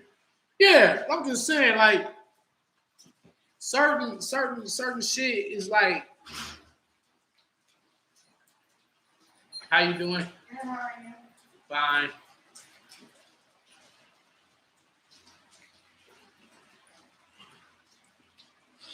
What's that? Little Sassy Egg, Cardi B at school. Why? Oh, Little Sassy Egg, right. Agenda is crazy, right. But anyway, yeah, we're gonna talk about that cancel culture shit. Like I said, the world done changed. Anyway, Summer Madness coming up. What is Geechee Gotti's first bar to Calico? Don't say use a bitch. But what does Geechee has to say to Calico tomorrow? And it's crazy because I haven't heard, and I'm being honest, I haven't heard a line. I've been calling Geechee phone and shit been going straight to voicemail. So I ain't even talked to Geechee. I haven't heard nothing. Maybe I'll get to spar with him later on tonight. But what's Geechee's first fucking bar? Crank Yankers would get somebody killed today, right? Oh shit. He says Cal gonna kill Geechee. Well, Geechee ain't really never been killed. That's first of all. Even when you bring up the A-War battle, Geechee has some fire. He lost. You could say he lost, but killed. And furthermore, I ain't really seen Calico kill anybody. Like, he ain't killing nobody. Has to be something about move Cal versus top 12. Yeah, man. Like, what should Geechee say to Calico? Or it don't matter, because y'all feel like let's go, Michigan. I got you. So Lee, you got Geechee or you got Calico? We got Geechee Gotti versus I killed cuz he tried me like he did, bitch. Hey, that might be his fucking bar. That nigga said we got Geechee Gotti versus I killed cuz he tried me like he did Briz. Big clip. Fucking facts. That might be his fucking. Hey, what's Big Santa? You been sparring with Geechee? John gonna kill Sir. Something along with fuck Detroit. Now he ain't gonna say fuck Detroit. I know that for a fact. He ain't gonna do that. We ain't going there. The thing is, Cali and Detroit, it's like LA, Detroit, like cousin cities are almost. Like we kind of the same. Like when I was living in Detroit, I was like, this shit kind of remind me like of a baby LA for real. It minus the gangs, but in terms of just how gritty it is and the street element. I mean, a lot of places are the same. Like a lot of these places are the same. But honestly, nah, we ain't gonna say fuck Detroit. We're not doing that part. Cause for one, Geechee don't feel like that about Detroit. For two, Geechee wouldn't want no problems in Detroit. Like he would want to be able to go out there and do other business ventures. Whether Calico say, "Hey, Geechee, me and you gotta let's host an event out here in Detroit. Like I'll pay you 20 bands to come out here and we gonna put our own card together." Like Geechee ain't gonna fuck up to where he can't go to Detroit. I'll tell you that much. So why was you fighting cows and chickens? Like funny shit, right? Yeah, salute, big setup. Geechee was better before the braids. Detroit is a beautiful mess. It is though. Yeah, Geechee being Michigan, yeah, like that'd be like me saying, fuck such and such state or fuck this city, knowing I gotta go out there. You know what I'm saying? Like I try to make it to where any place that I've been to, I could go back to. And that's a fact. Any city I ever touched down in, I could go back. You know what I'm saying? I ain't never got ran out of no place. I ain't never got beat up and jumped in no place. I be in the worst, and I be in some of the worst, nigga. I'm talking about North Philly, Flint, Chicago, St. Louis. I've been to all these places, and I don't get nothing but love because people just know my get down. They like, oh, Danny not with none of that bullshit. You know what I'm saying? Like I don't. It's just about things. It's simply about respect. That's it. That's all people ask for is just respect. That's it. You don't gotta like this city and that city. Don't gotta be your favorite place to go. You don't gotta have the best food you had or the prettiest women. It's just about respect, man. You just don't slander nobody's town because at the end of the day, people's kids grew up there. People's grandmamas and mamas grew up there. And they a lot of these places mean something to a lot of these people. So it's for you to disrespect it, especially if you don't even live there.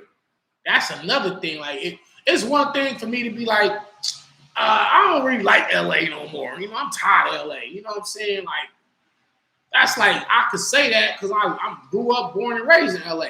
But for me to say, man, fuck Miami, Florida, man. Fuck that place. It's like, what? How do you think that people that actually born and raised there will feel about me saying that? And then they be like, oh, Danny Myers versus such and such going down in Miami. It's going to be a few niggas that buy tickets to come to that battle, and they not coming to hear no raps. They coming to beat my ass when they see me. So it's just all about respect. That's all it is. When you battling Rock, hey, man, I've been ready, man. Like, man, listen, man. Man, listen, man. I've been ready. He said G-Man Frost.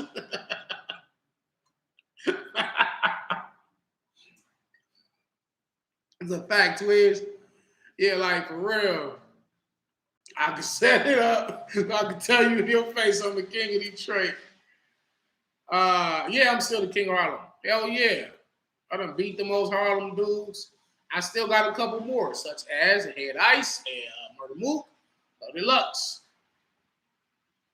They don't want no smoke with me, man. I'm telling you. God bless the man that's standing for these bars, man. Shout out to my bro Tink the Demon, man. Like, my man Tink, I was so proud of Tink of what he did on that stage. Tink has always been nice, but that's the highest level he's ever been. And, you know, it was like training with me is what unlocked the hidden potential in him. So I just really feel sorry for his next opponents on the 101s going forward because Tink learned a lot of shit from me, and he's just in another bag right now. And that man not nothing to play with. You know what I'm saying? As far as myself, y'all know what I do, man. Like I do this, and as far as like Tay Rock go or Loaded Lux, you know what I'm saying? Like I'm going to decimate these. I'm not coming for no classics. Like I'm not really. I don't want no classics. I got enough classics. I have a quite few. You know what I'm saying? But me and Rock, me and Solomon, me and Lux, me and Daylight, and probably me and T-Top, maybe me and Head Ice, me and Ilmac. You know, these are a few battles, you know what I'm saying, that I need to do. Because I'm like, I probably do like next year, like battle next year, and then move into like maybe a paid, hired on position with URL where I'm just kind of like cultivating the newer talent or help setting up cards. Like I kind of want to move into that business side, you know, with URL, and I've had a relationship with them the last 9-10 years now, so it's like, all right, it's time for me to go on and make money on the other side. You know what I'm saying? Not be so much rapping. You know what I'm saying? I got a film production company I'm trying to get off. A few other things. You know what I'm saying? Go to thebarguy.com. Shout out to my man GX. Get the merch. Me and Iron is crazy. Hey. Okay, so I guess the first battle is gonna be Real Name Brandon versus MVP. And so let me ask y'all this. If Brandon the MVP, which I'm pretty sure they're gonna set the thing off, and one of them's gonna win $25,000.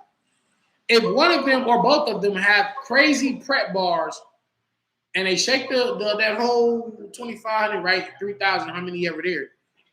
Does that take away the prep bars that will probably come later on in the like will people care that they said it, or do they want to hear like the top tiers say the prep shit? You know what I'm saying? Yeah, can't let all the window down, you be soaking wet. Hey, Miss Barbara. Like, do y'all want to see the top tier guys say the prep bars?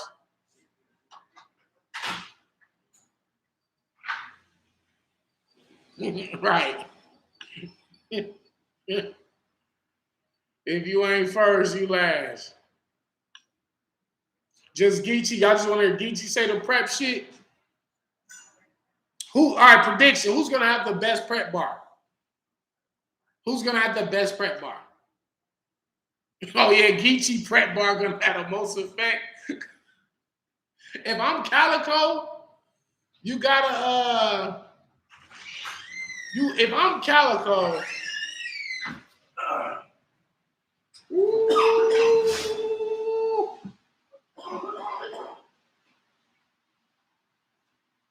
if I'm Calico, you need to call me. I got a weapon. Niggas said, whatever. I don't give a fuck about none of that repping you say you do. I got a weapon to spray for you. I get in front of Geechee Gotti, shoot him. Now everybody prepping to pray for you. Oh my, let me get out of here. Let me get out of here. Hold on, Calico. 2,500 people go crazy. If you start your first round off, I don't give a fuck about none of that repping you say you do. I got a weapon to spray at you. Shoot this nigga Geechee. Now everybody prepping to pray for you. What? I'm too cold, dog. Listen, I'm so cold that I come up with bars for other niggas. I'm not even on the card. And I got the best Summer Madness bars on Summer Madness. This is why I'm the GOAT. Listen, I'm not even on the card, and I got the best Summer Madness bar already. Let me tweet that out. First off, I set the vibe. Kenny Lewis walks on prep could fly.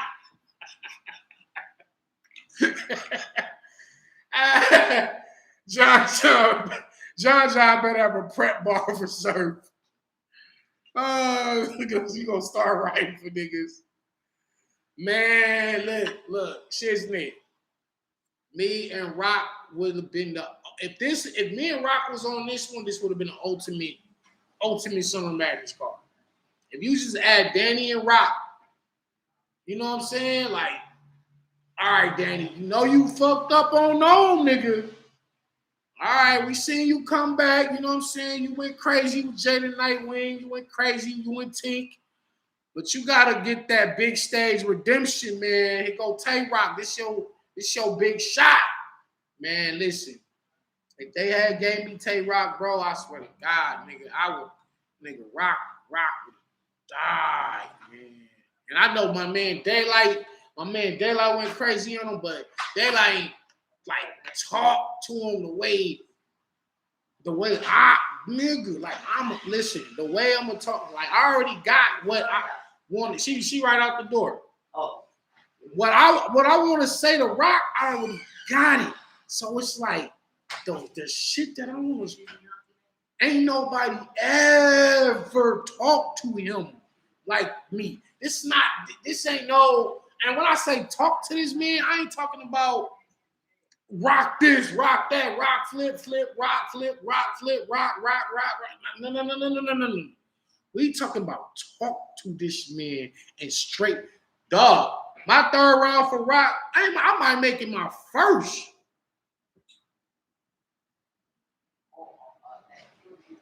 I think I might do that shit in my first round, dog. Like my first round, like, yeah, fuck that. Fuck just coming out with a bunch of gun bars. Like, Rock needs to be handled. Like, he needs to be handled like a fucking, like from a grown man picking his fucking son up and chastising him. Like, boy. Because it's just so much shit that I want to say and can say. Aside from just the regular bars and rock flips and punches, aside from that, it's some real shit that nobody said to him yet that he needs to hear. And nobody can say it and talk it better than me. That's why Rock been running all these years, because he knows. Like my man Ace Amin say, he knows. He knows what's waiting on him. He knows. But anyway, me and T-Top too.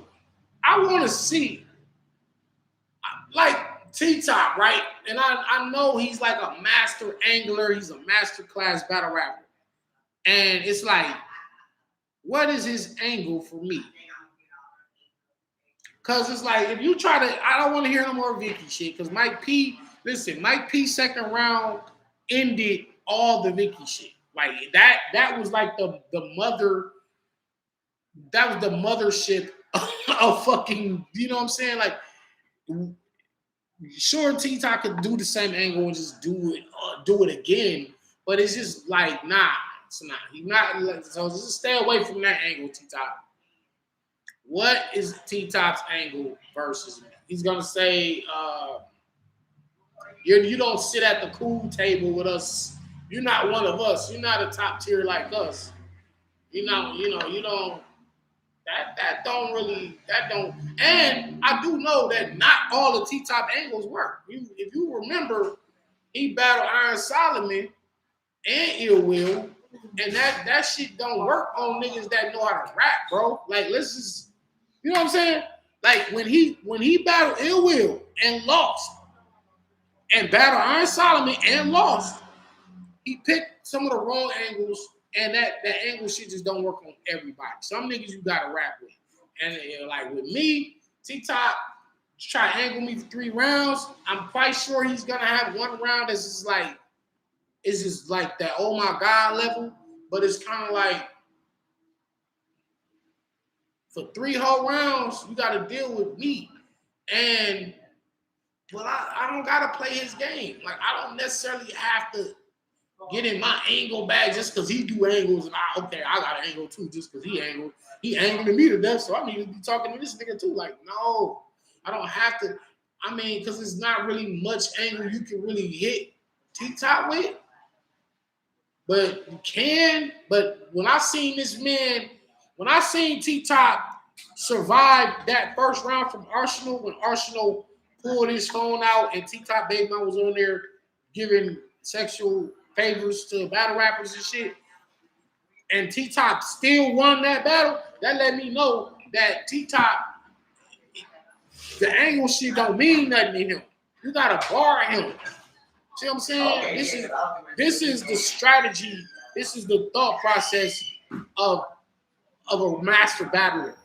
You understand what I'm saying? Like my mindset is, all right, I know just because you finna come in here and angle me to death, that don't mean I need to play your game with you and angle you to death. And now the fans just gotta pick on who had the better angles.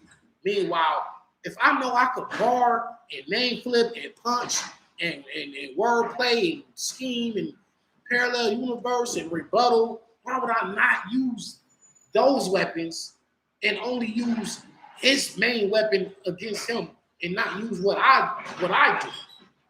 And then I'm playing his game, giving up some of my strengths to try to play to his strength. And that's how you lose battles. Because you fucking around trying to beat him instead of being you. I be dropping jewels on this shit, y'all. I be dropping jewels on this shit. Like y'all gotta, if I battle T-Top, I'm not gonna come in there and try to angle him to them. I'm gonna go in there and bar him to them. I'm gonna do what I do. As far as like, even the same thing with a murder move. You know what I mean? It's just I don't know.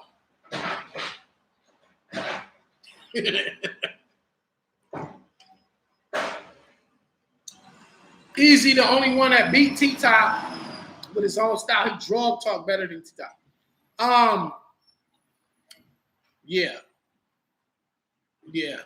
Because to beat T-Top with that type of talk, it's only a certain few guys that really was in the streets, like really selling dope, that can beat him. Because you can't, like for somebody, listen, here go another jewel.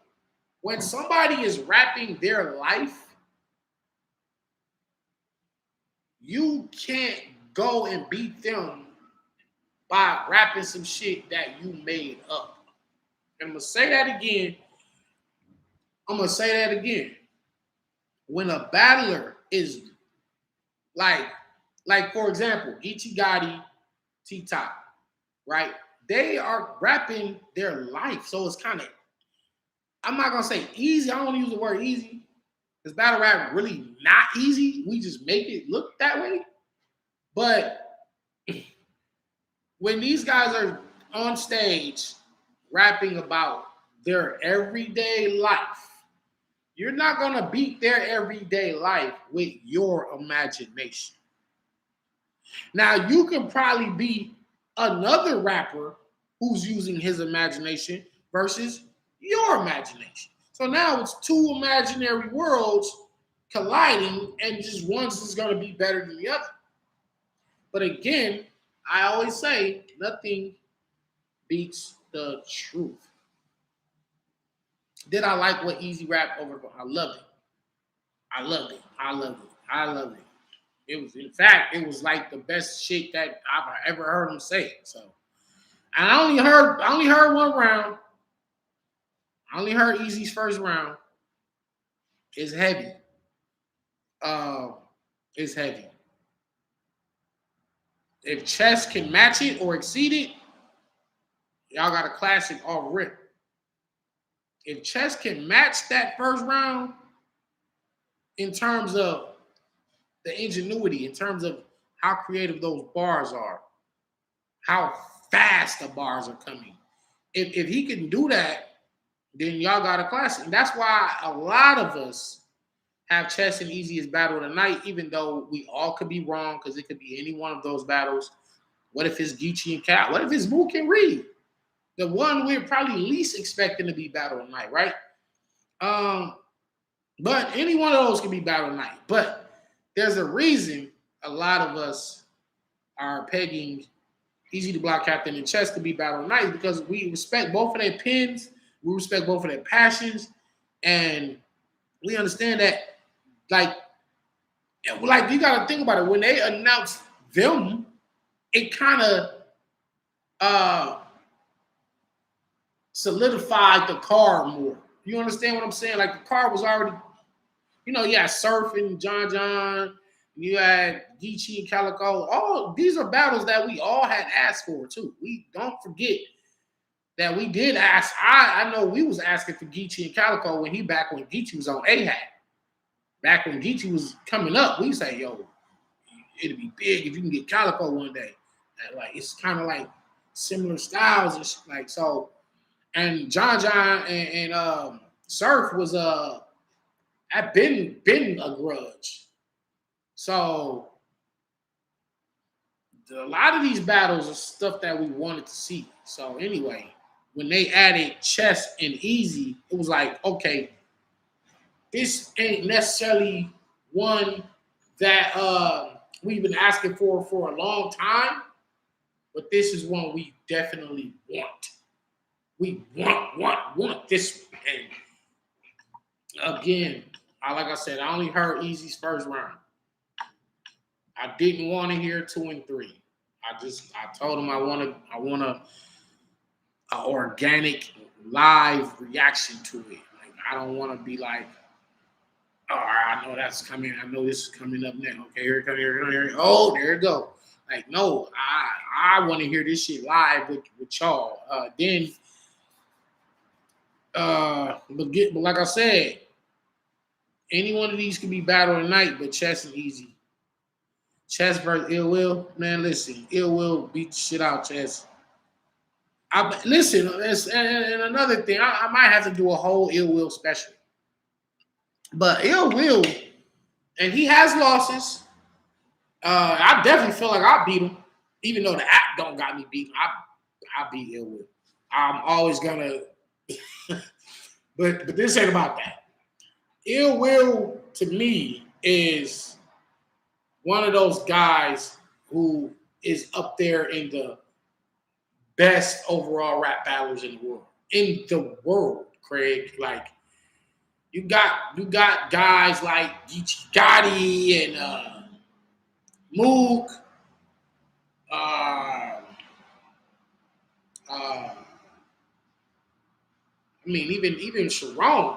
When you talk about best in the world, like I ain't talking about most popular. A-Ward, even put A-Ward in there. Ilmac, me. We got some guys that are like in the realm of best battler rapper in the world. And that entails all around skill, creativity, just people that are they rarely lose. And when it's tough to beat them, and they always come with some shit. Like, you understand what I'm saying?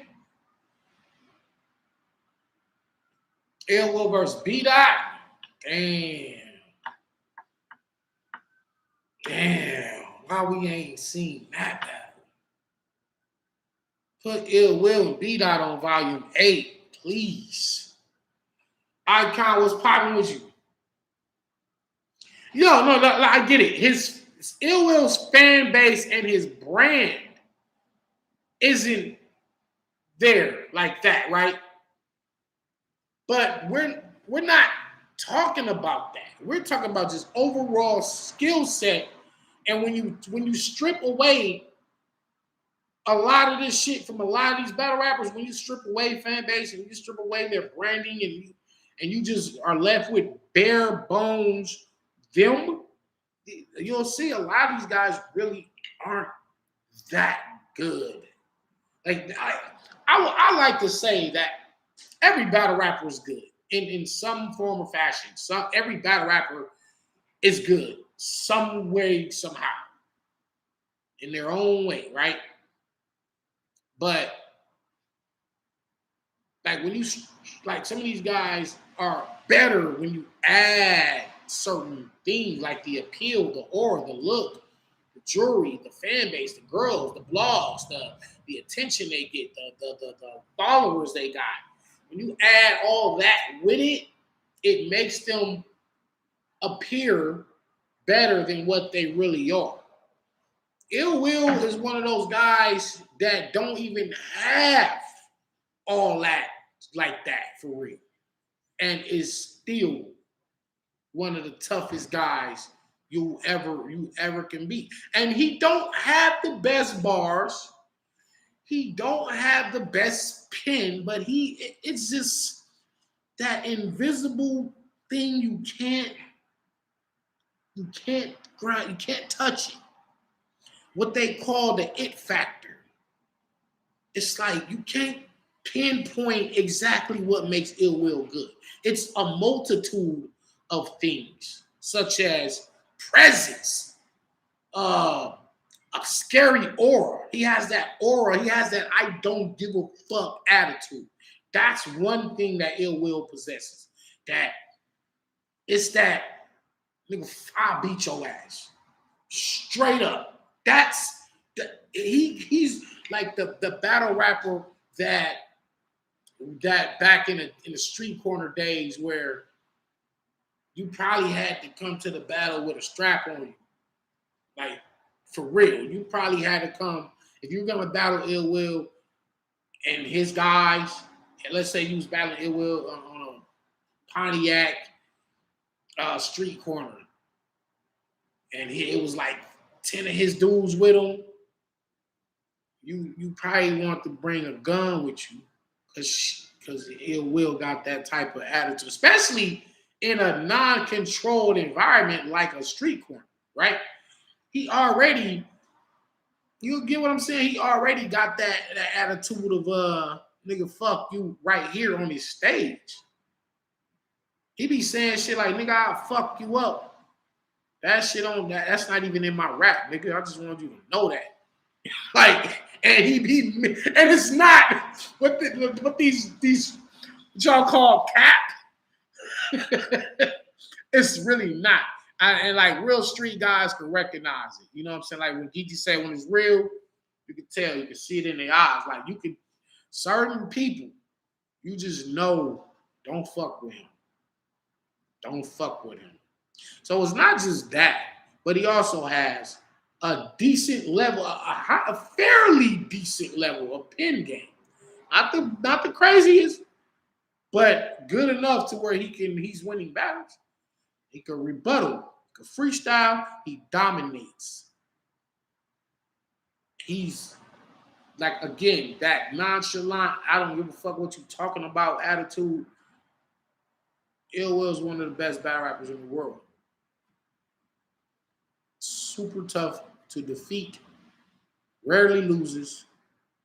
If you're gonna build an all-star squad of scary elite battle rappers, if you don't got Ill Will on your team, I don't know what, like for real. And I want y'all right now, to put, please, real quick before we get off here. 5 battle rappers. Give me an all-star squad. Give me not and when I say hold on, before you even, when I say all-star, I don't mean the star quality. I'm talking about the most deadliest, dangerous 5 battle rappers. And it could be from any league, any mix of guys or girls in the world. The scariest team. Who would you put on your team? And you only get 5 picks. I'm talking about you could put Daylight, Lux, Ill Will, Geechee, and fucking Sharon or JC or 40 Bars or Coffee Brown, or whoever you want to put. But what is the 5 scariest people you can think of? And I'm interested because while we're talking about Ill Will, I want to see how many times Ill Will name come up, or maybe his name don't come up. Okay, he got John, Ill Will, Danny, Sean. You need one more. That's Carl. The most dangerous, period.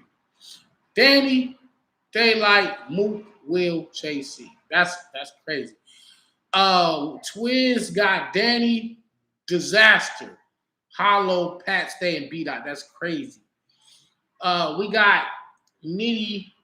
You got Danny. Don't be putting me just because I'm on here. You don't gotta put me. Don't try to make me feel good. You know what I'm saying? But salute to y'all, because I will put me on my list for sure. Danny, Nitty, Geechee, Will, Hollow. That's a good team. Geechee, Danny, JC, Series, Jones, Daylight, John. You got 6. Oh, you said Series, Daylight. Geechee, Danny, JC, Daylight. That's a cold team. Danny, Shine, Nitty, Av, and a prepared to work. Oh, wow. Veronica, that's a hit squad. Like, you trying to get somebody killed. Will, Geechee, Pat Stay, Nitty, and Mook. Nigga said Gwitty. Gwitty. Oh, shit. Conceited. Real sick. Danny, Mike, Geechee, and Pat Stay. Oh, wow. Okay. You got Nitty on the squad. Mr. At that. Briz, Twerk, Daylight, Lux. Oh, I like that team too. Briz, Twerk, Daylight, Lux, and Geechee. So if y'all notice, Geechee and Ill Will name is actually coming up a lot. So is in agreement that Geechee and Ill Will and Danny Myers are some of the best battle rappers in the world, right? This is facts though. Quantum physics. Nigga said IPO Solo Snow. Daryl Cherry got Briz, Twerk, Danny, Ill. You need one more. Easy to block captain. He do. Easy do need more mentions for real. Real sick. Rum Nitty, Young Cannon, A-Ward, and Loso. That's a fucking team. Now, we not doing worst today. Now, we ain't going to do the top worst. But I do one glaring omission is I haven't seen no women on the team. So are the women not yet in the stratosphere of best in the world category? Like, of course, you got the best among the women and the best. You could put some women in there as the best schemers and the best punchers, but is there not a woman who would be in the best battle rappers in the world category? Is there not one? Nigga says y'all trolling, man. Now y'all just trying to be funny. Prince Davy is the best woman so far. Man, I can agree. Stampede, Newborn, Rich Dollars, Adi Boom, and Prep. You know what? And y'all, man, y'all niggas, y'all wild. Only one that's close is 40 bars. Top 5 females. Where the hell you been at, Danny? I told y'all I took a hiatus. Took a 2-week break, man. Sometimes you just need time to yourself. That's all that was. So excuse me if I ain't been on here, if I ain't been answering my phone, if I ain't been calling nobody. I just been in hibernation. Just resetting because I know I got a hell of a 3 months to finish out this year strong to win this champion of the year. Because I want to be able to win this shit even with the real sick battle. Because I don't want people to forget about me, 30 in Arsenal and Suge and Drugs and Kid Chaos and Don Marino and me and Kane's one rounder on Gates of the Garden, me and Bill Collector, me and E. Ness, so many others. So many other crazy battles that I did this year. I don't want people to forget about that. Me and Tink the Demon, me and Jada Nightwing, Despite despite the real sick fuck up, I still been having a champion of the year run. I've been having a year where it's like I've been dropping them the heat, like bar after bar, battle after battle. So that's why I took some time off because I know I got a crazy schedule coming up for October, November, December. So I want to finish out strong. So I want that number one spot. Okay. Drake card. Drake card. Okay. So we can talk about some of the things that I saw, some of the things that okay, so let's take one of the battles. Let's take one of the battles. Let's take Rock versus Twerk. That is if that's true. Let's take Rock versus Twerk on a Drake card. And it's a battle that I thought Rock probably been running from. It's a battle that people been asking for. Rock versus Twerk. I don't think Rock can beat Twerk, honestly. I don't think so. Oh, wait. Cassidy versus Freeway. Oh, man. I got to call Cassidy, man. I don't know. That J battle is fire. Appreciate you, McLean. It's raining like heck out here. Myers waiting. He got full of bodies. Now he's chilling. That's hibernation. Oh, shit. Marijuana, good shit. Yo, Danny, how can someone reach you to pay for a battle, email, or anything? Just inbox me, Twitter. I'll put my email right here. You know what I mean? I put my email. But yeah,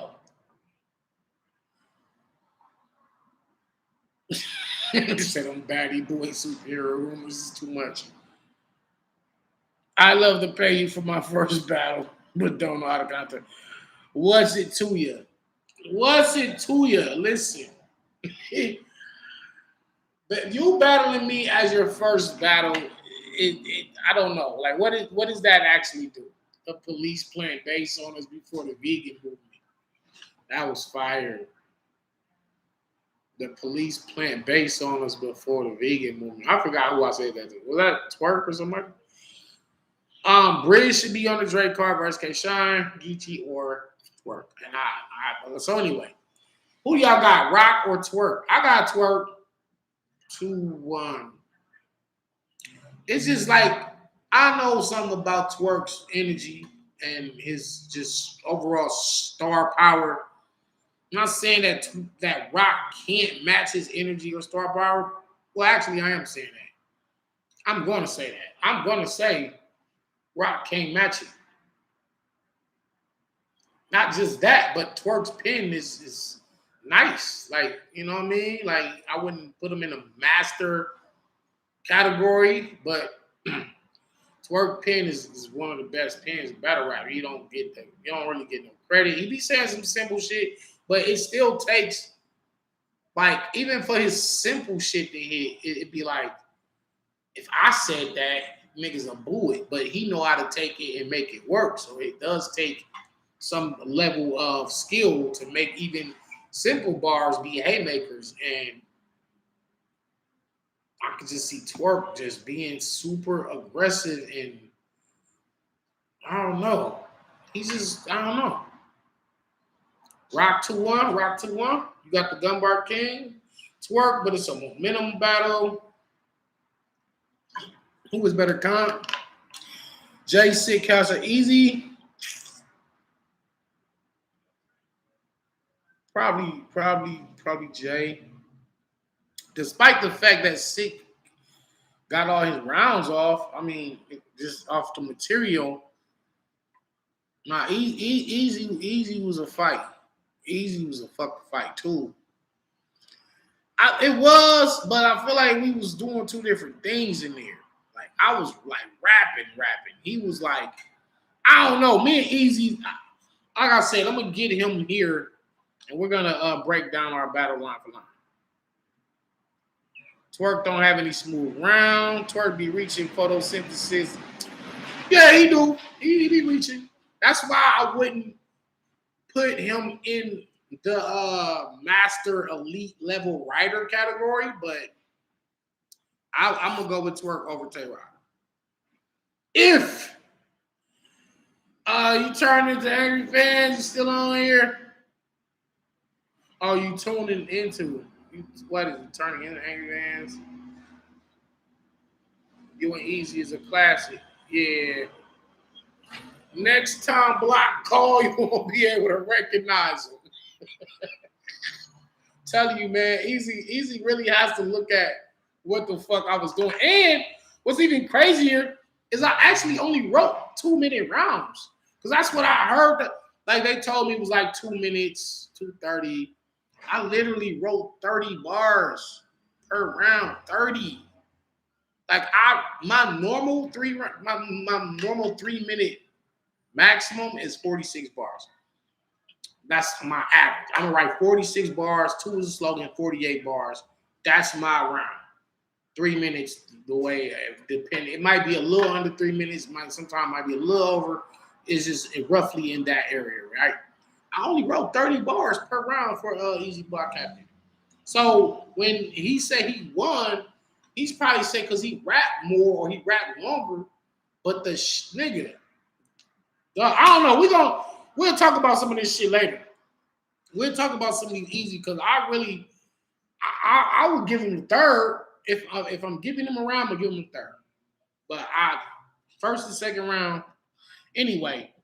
No, I was lying. Twerk can't use no condom. Yeah, that's a song. 316s, right? That's and Veronica. That's what I'm saying. Like that's how much rapping we be doing. We like one of our rounds is a whole song. And then we got to write a whole nother round, which is a whole nother song. And then a third round, which is a whole nother song. So we're rapping 3 songs equivalent. So, I mean, nowadays, the song structure is different than when I was coming up because it was 16, 8, 16, 8, 16, 8. It was like, there was 3 verses, first of all. It was standard. Like 3 verses in a rap song was mandatory from the 80s and the 90s. You only had 2 verses. It was like, like if you had 2 verses, somebody else was doing the third verse, the feature verse. Whether they went first, second, or third, it didn't matter. It's just if you wrote 2 verses, then somebody was doing that third verse. Nowadays, it's like 2 verses, hook, bridge. It's like sometimes they'll start it off with that started off with the chorus, then go into the verse, chorus, verse, song, back to the chorus, song ends. We're rapping 3 whole fucking verses in one round though. And then we have to do it all over again in the next battle. Can't use the same bars. So it's like we work way harder than the industry guys. And we have to say this shit live perfect in one take, and we don't get a chance to cut me back in to the engineer. This shit is crazy. Danny, I want to see that. Want to see you reach that level where you was on versus Kang every battle. I know, right? And then the trap songs be only like 12 bars, right? That's what I'm saying. Like they're doing less nowadays, but it was 16 was the standard from the 80s, 90s, even the early 2000s. But then it changed to where it's 12 bars, and then sometimes they do 1 verse, and then they out of there. And they call it a song. Or sometimes they'll do 1 verse per song and do 5 or 6 songs and call that an EP. So the music industry has definitely changed. People ain't really going hard and putting in a lot of work, but I did appreciate Drake's new album. I like Drake's new album. That was dope. Drake's new album was dope. You don't have to be a Drake fan, but I appreciate good music. I know good music when I hear it. Danny, go and get a telescope. Nah, man. I definitely am into all the planet shit. You know what I'm saying? For sure. Danny, you got a rematch. Sick. I see that shit every day. I think Smack on low key when me and Tink was when me and Tink was on stage right before we start rapping, Smack was talking to me about the real sick bag. He was mad, bro. He was hurt. I never seen Smack so hurt and disappointed in me ever. You know what I'm saying? It was like he was upset and he was on some like, man, you might have to. That nigga Smack was like, you might have to spin the block. You might have to do that whole shit over again. And the crazy part, the only reason people want to see a rematch with me and Real Sick is because they know the greatness that I had. They know I just didn't get it out. And now if I get my rounds out, he gets his rounds out. Me and Real Sick have a battle of the year contender, and I'm still number one in the league for champion of the year. In a parallel universe, right? In a parallel universe, Danny doesn't choke, beats Real Sick. You know what I'm saying? Probably 2-1. I probably would have won the first 2 rounds. Well, I know I would have won the first 2 rounds. And he probably would have got the third. But that's the parallel universe. And then Danny's number one champion of the year, and Danny's winds up on Summer Madness. See, just that one battle just changed a whole trajectory of where I was at. I do look at it like a bump in the road because, you know, it's just like, yeah, I did lose and quit. Actually quit in my 3rd round, but it was like that shouldn't overshadow like all the work I've been putting in because I've really been putting in a lot of work. Like Real Sick, none of these guys have had as many battles this year alone as me. What was your worst mishap? Is obviously the Real Sick battle. Butterfly Flag. Northern Cali, Elite on the Beat was probably. Yeah, man. But anyway, Summer Madness is like 24 hours away. 23 hours away from the start. Let me look at the time. Hold on. We're about 23 hours away from the start. Summer Madness with MVP and Real Name Brandon walking out, setting the night off. Set the whole shit off. What order would y'all want to see tomorrow? Who y'all want to see go after it? What's the opening battle outside of MVP and Real Name Brandon, right? We know that battles on the card. They're both in the finals for the tournament. So, you know, that was one of the prizes was to get on Summer Madness. What's the first battle y'all want? Y'all want to see Chess and Easy set it off? Chess and Easy first? Lou and Arsenal, right? Lou and that's what I would say. If I'm Beasley and them, I'm like, nah, let Lou Castro and Arsenal set it off. Lead on the Beat, thank you for the donation. Why would y'all want to see if Chess and Easy go first, they probably gonna set the tempo so high, it'll probably be harder for the rest of the battles to match that. So then every battle could be like, yeah, that was cool, but that wasn't that Chess and Easy though. They're like, that was cool, but that wasn't Chess and Easy. So like for real though, like I don't know if that's how you start it off. I think Lou Castro and Arsenal is a good temperature checker. You know what I'm saying? Like, let's see how this. I mean, because they already gonna be warmed up. I just want Chess to do good. Yeah, I know, right? Mook and Reed start with a fresh crowd after him. Mook and Reed? They're not gonna do that.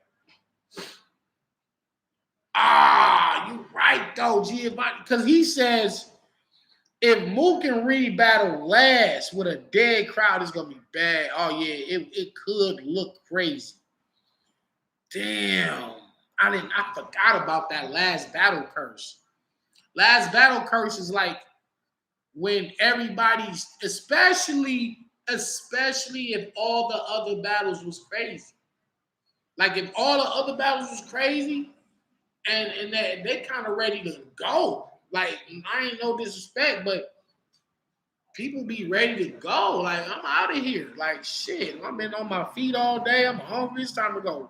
We finna go to the Airbnb. We going to the after party. We finna drink, turn up, all that shit, right?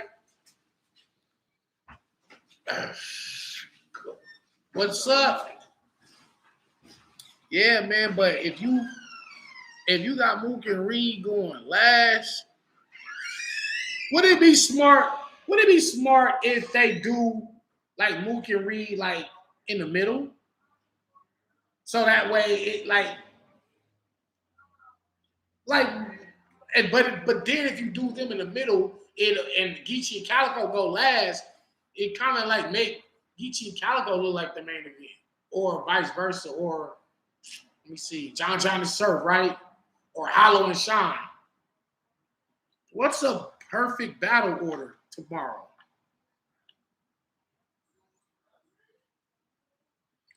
I'm gonna tweet that out. I want to see what the people think.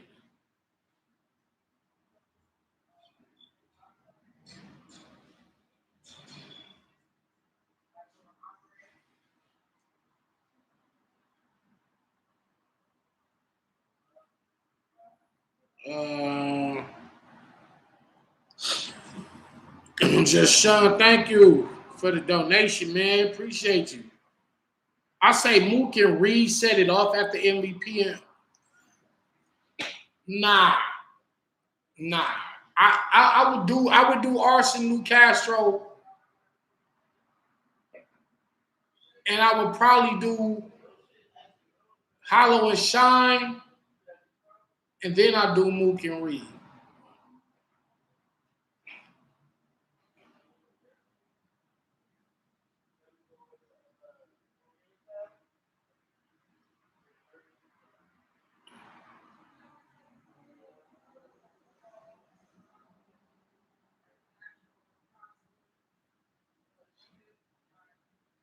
I just tweeted that out.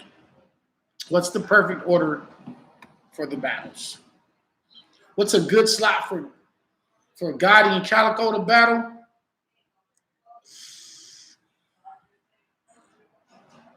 They gonna go right after Chess and Easy for me. Like they're gonna go if Mook and Reed going last, Geechee and Calico going right before that. So it'll be Chess. So it'll be real name Brandon, MVP. Then it'll be Lou Castro and Arsenal. Then I'll probably go Hollow and Shine. Then I do John and Surf. Then I do Chess and Easy. Then I do Geechee and Calico. Then I do Mook and Reed. Alexander Johnson was good. Hollow and Shine, Geechee and Cal, Mook and Reed, then Chess versus Easy. But you forgot about. But then if you do it like that, Ronell, then you're gonna have John and Surf as the main event. You don't think they'll put John and Surf before the main event, even since Surf coming back?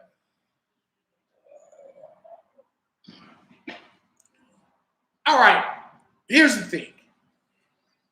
From what the bloggers and what the fans have been saying is that like Mook and Reed could end up being bad, it could be terrible, it could be slow, it could be just like so. But if that's your main event, it's kind of like you kind of leave it at the main event, right? But I don't think there's any battle before that could be like a dud.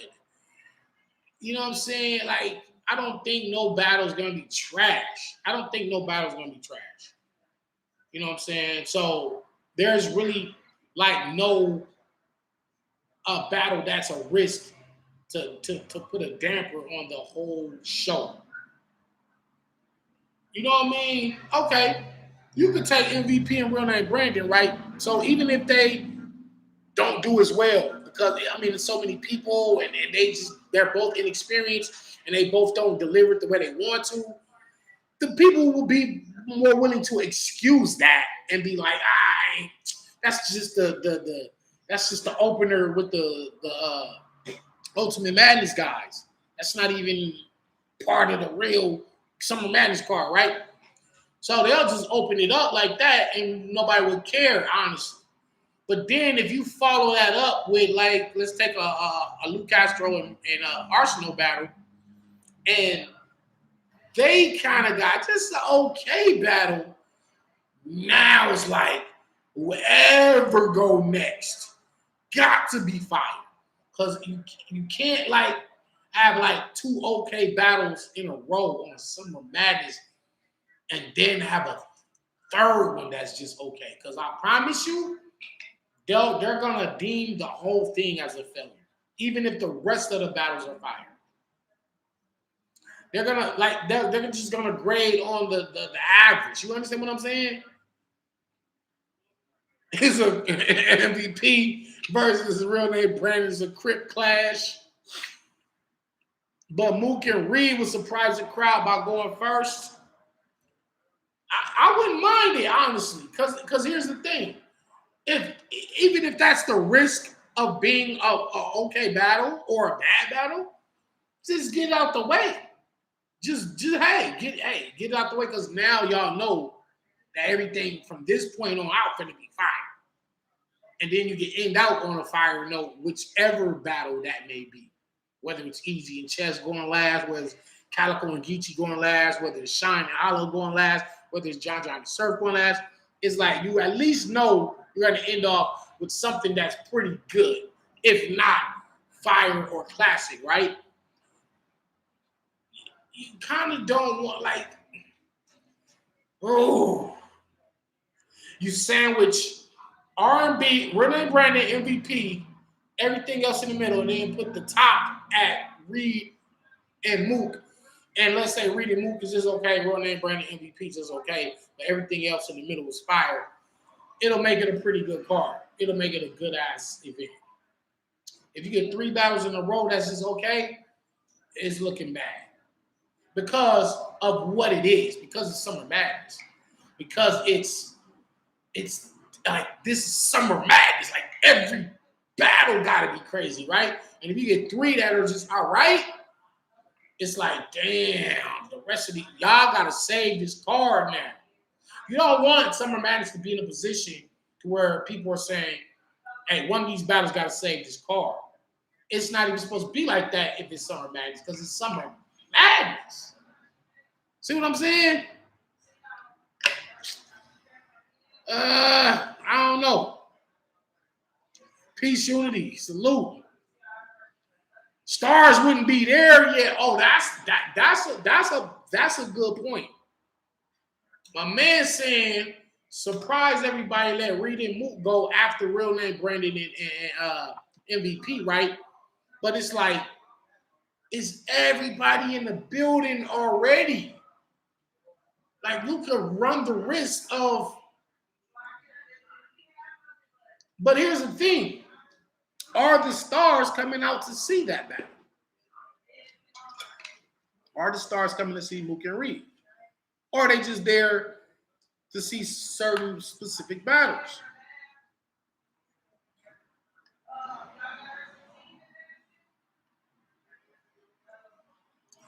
That's right, Maker.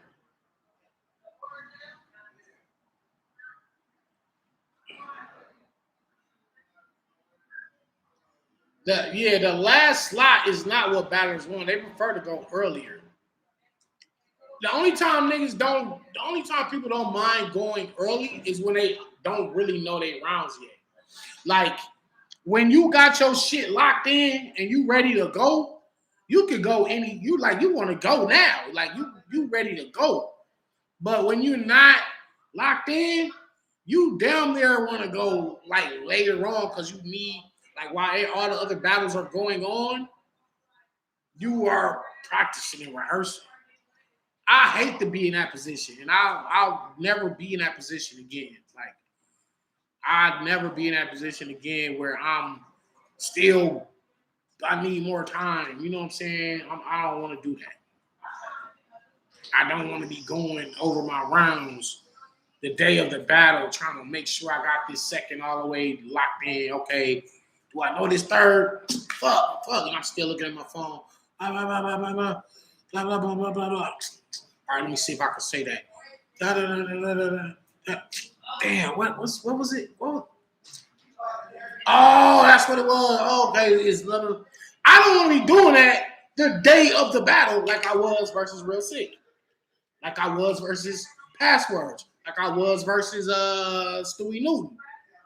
You know what I'm saying? Like, it's the day of the battle, and I'm still trying to memorize shit. So it's like, that Real Sick, that shit. I think I'll take the good out of it. The good out of it is just like that feeling, that depression, that sick feeling, right? That it was probably needed, necessary for me. It was like, see how you feeling right here? See how you feeling right now? This how you don't never want to feel again in life. You do start having your shit prepared way earlier like you used to. Stop this last minute shit. But again, I wasn't last minute with the Real Sick shit because I was just lazy and I didn't care about the battle. It was honestly a lot of just outside shit going on in my life that prevented me from being properly prepared the way I normally am. And in all honesty, I should have just pushed the battle back. I should have just canceled the battle, but instead I just thought I could just push my way through it. It didn't work out like that. But the one glimmer of, the silver lining on the dark cloud is that feeling made me say I don't never want to feel this again. So from here on out, I don't want to be choking. I should not be choking.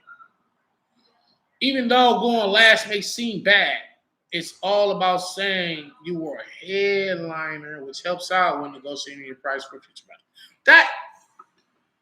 That philosophy, and I see what you're saying, but now here's where I'm gonna show you why that doesn't work, Leo V. And thank you for the donation.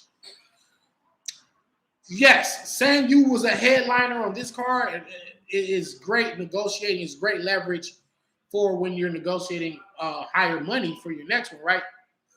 But if you are in a battle that was forgettable or just okay, it doesn't matter that you was the headliner. People want the hot shit. People want the stars. People want like let's take Iron Solomon, right? And Mook, Summer Madness 2. Iron Solomon could not have came to URL the next morning. Say, I didn't do so well last night, but I was the headliner on Summer Madness 2, and Puffy and Busta Rhymes was there, so I need more money for my next one, Smack. That don't work like that. Because Smack them gonna look at him like, bro, you just got 5-0. And you was the headliner, but nah. And that's how the negotiation work. You gotta put on some shit.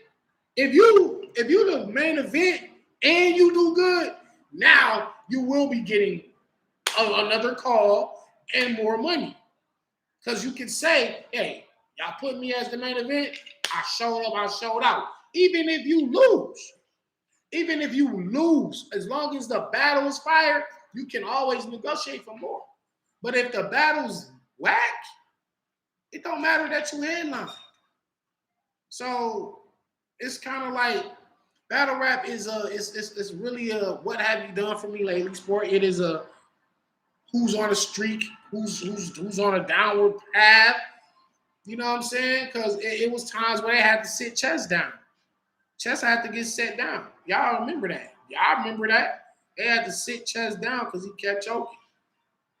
They wanted to sit Twerk down, but he just He just brings too much attention to the card, right?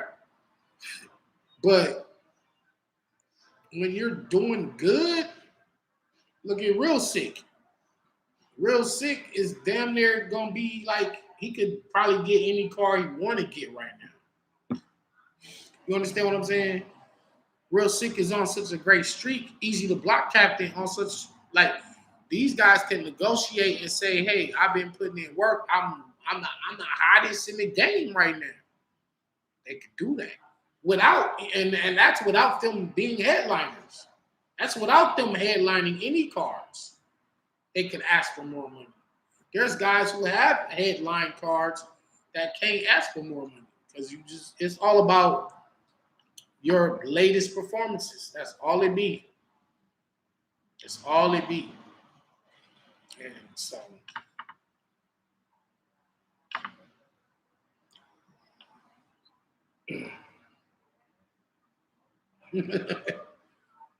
oh shit, Mook was super boring versus Solomon Hedberg. He really just impressed me versus. Yeah, he went crazy with Rock. If there were real judges and rankings, Danny, where would you be today? Real ranking and real judging? Man, y'all know how the judges shit go with me, man. It's like I do so good. I be feeling like people be cheating me a lot in these judge situations. Just let the card manifest. But I should I would be high up. Like I feel like I should be high up. I mean, even if you look on an app, even if you look on a Smack app, right, which isn't like an official. I don't think that's like not an official thing, but they'll have me ranked like number 2, right behind Romney. Like if you go on the Smack app, I'm in second place, right behind Romney, and then Geechee's third, and you got top 3 guys from the West in the top 3 spots on the URL app. But is that an official judging ranking system? I don't think so. But it does somewhat let you know what the fans thought. And there are a lot of shit on there that I don't agree with. You know what I'm saying? Like, so that they'll have me losing to Hollow, Will, Easy, and I believe it was like Trez or some shit like that. And these are all battles that I vehemently would tell somebody I fucking won that battle. You know what I'm saying? Yeah, if they had a Hall of Fame, oh, there's my alarm.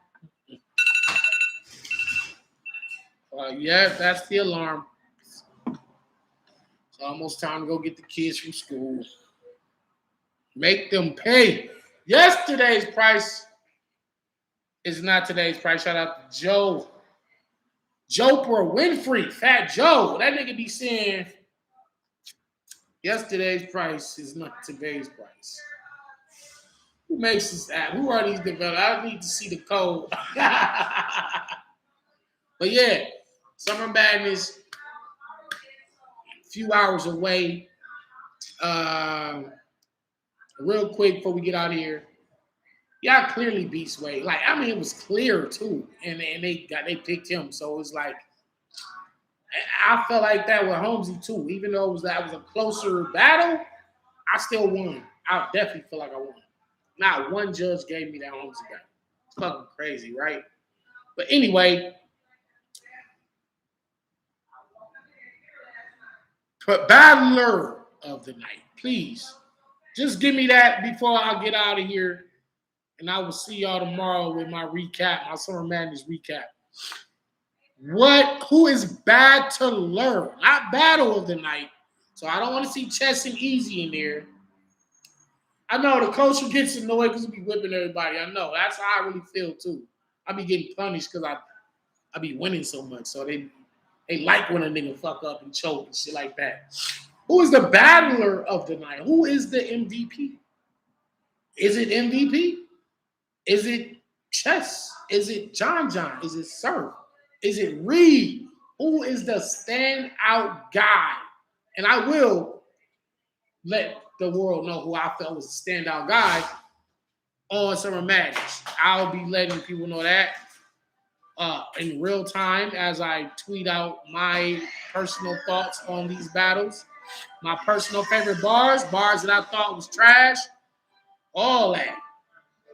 Y'all need to be tuned in with me tomorrow for a fact. Easy to block, chess. John, chess. Arsenal? Chess or Sean? John, I'm gonna bring out some props. I wouldn't mind it. Lou is a sleeper, but I'm going with John. John as battler of the whole Summer Madness. It's possible. I said Arsenal because I don't see Arsenal being better than everybody tomorrow. Because you got to include Geechee. You got to include John, Chess, Surf. I don't got Arsenal being battler of the whole event. Lou Castro is battler of the fucking Summer Madness. Now I'm not saying these can't be true. No, Arsenal really been wicked. He been working. But he didn't like when I battle Arsenal and when Real Sick battle Arsenal, that wasn't the same Arsenal that got Geechee got it. You get what I'm saying? So it's like that Arsenal need to show up for Lou Castro. It could be Geechee. Let me see, because I haven't even thought about that. I had battle of the night as, Chess and Easy Block Captain, but as far as the overall best person all around tomorrow, man, it's Mook's job to be better than everybody. But I mean, if you're the GOAT, if you're the logo, and you're the master battle rapper, Mook gotta be better than everybody, but I don't think he's gonna be. Geechee Gotti to me. For me, I'm going with Geechee. Let me see. John, Surf, Arsenal, Lou Castro, Chess, Easy. No, man, Easy. I don't know. And for me, it's easier or Geechee. Yeah, it's easier Geechee for me.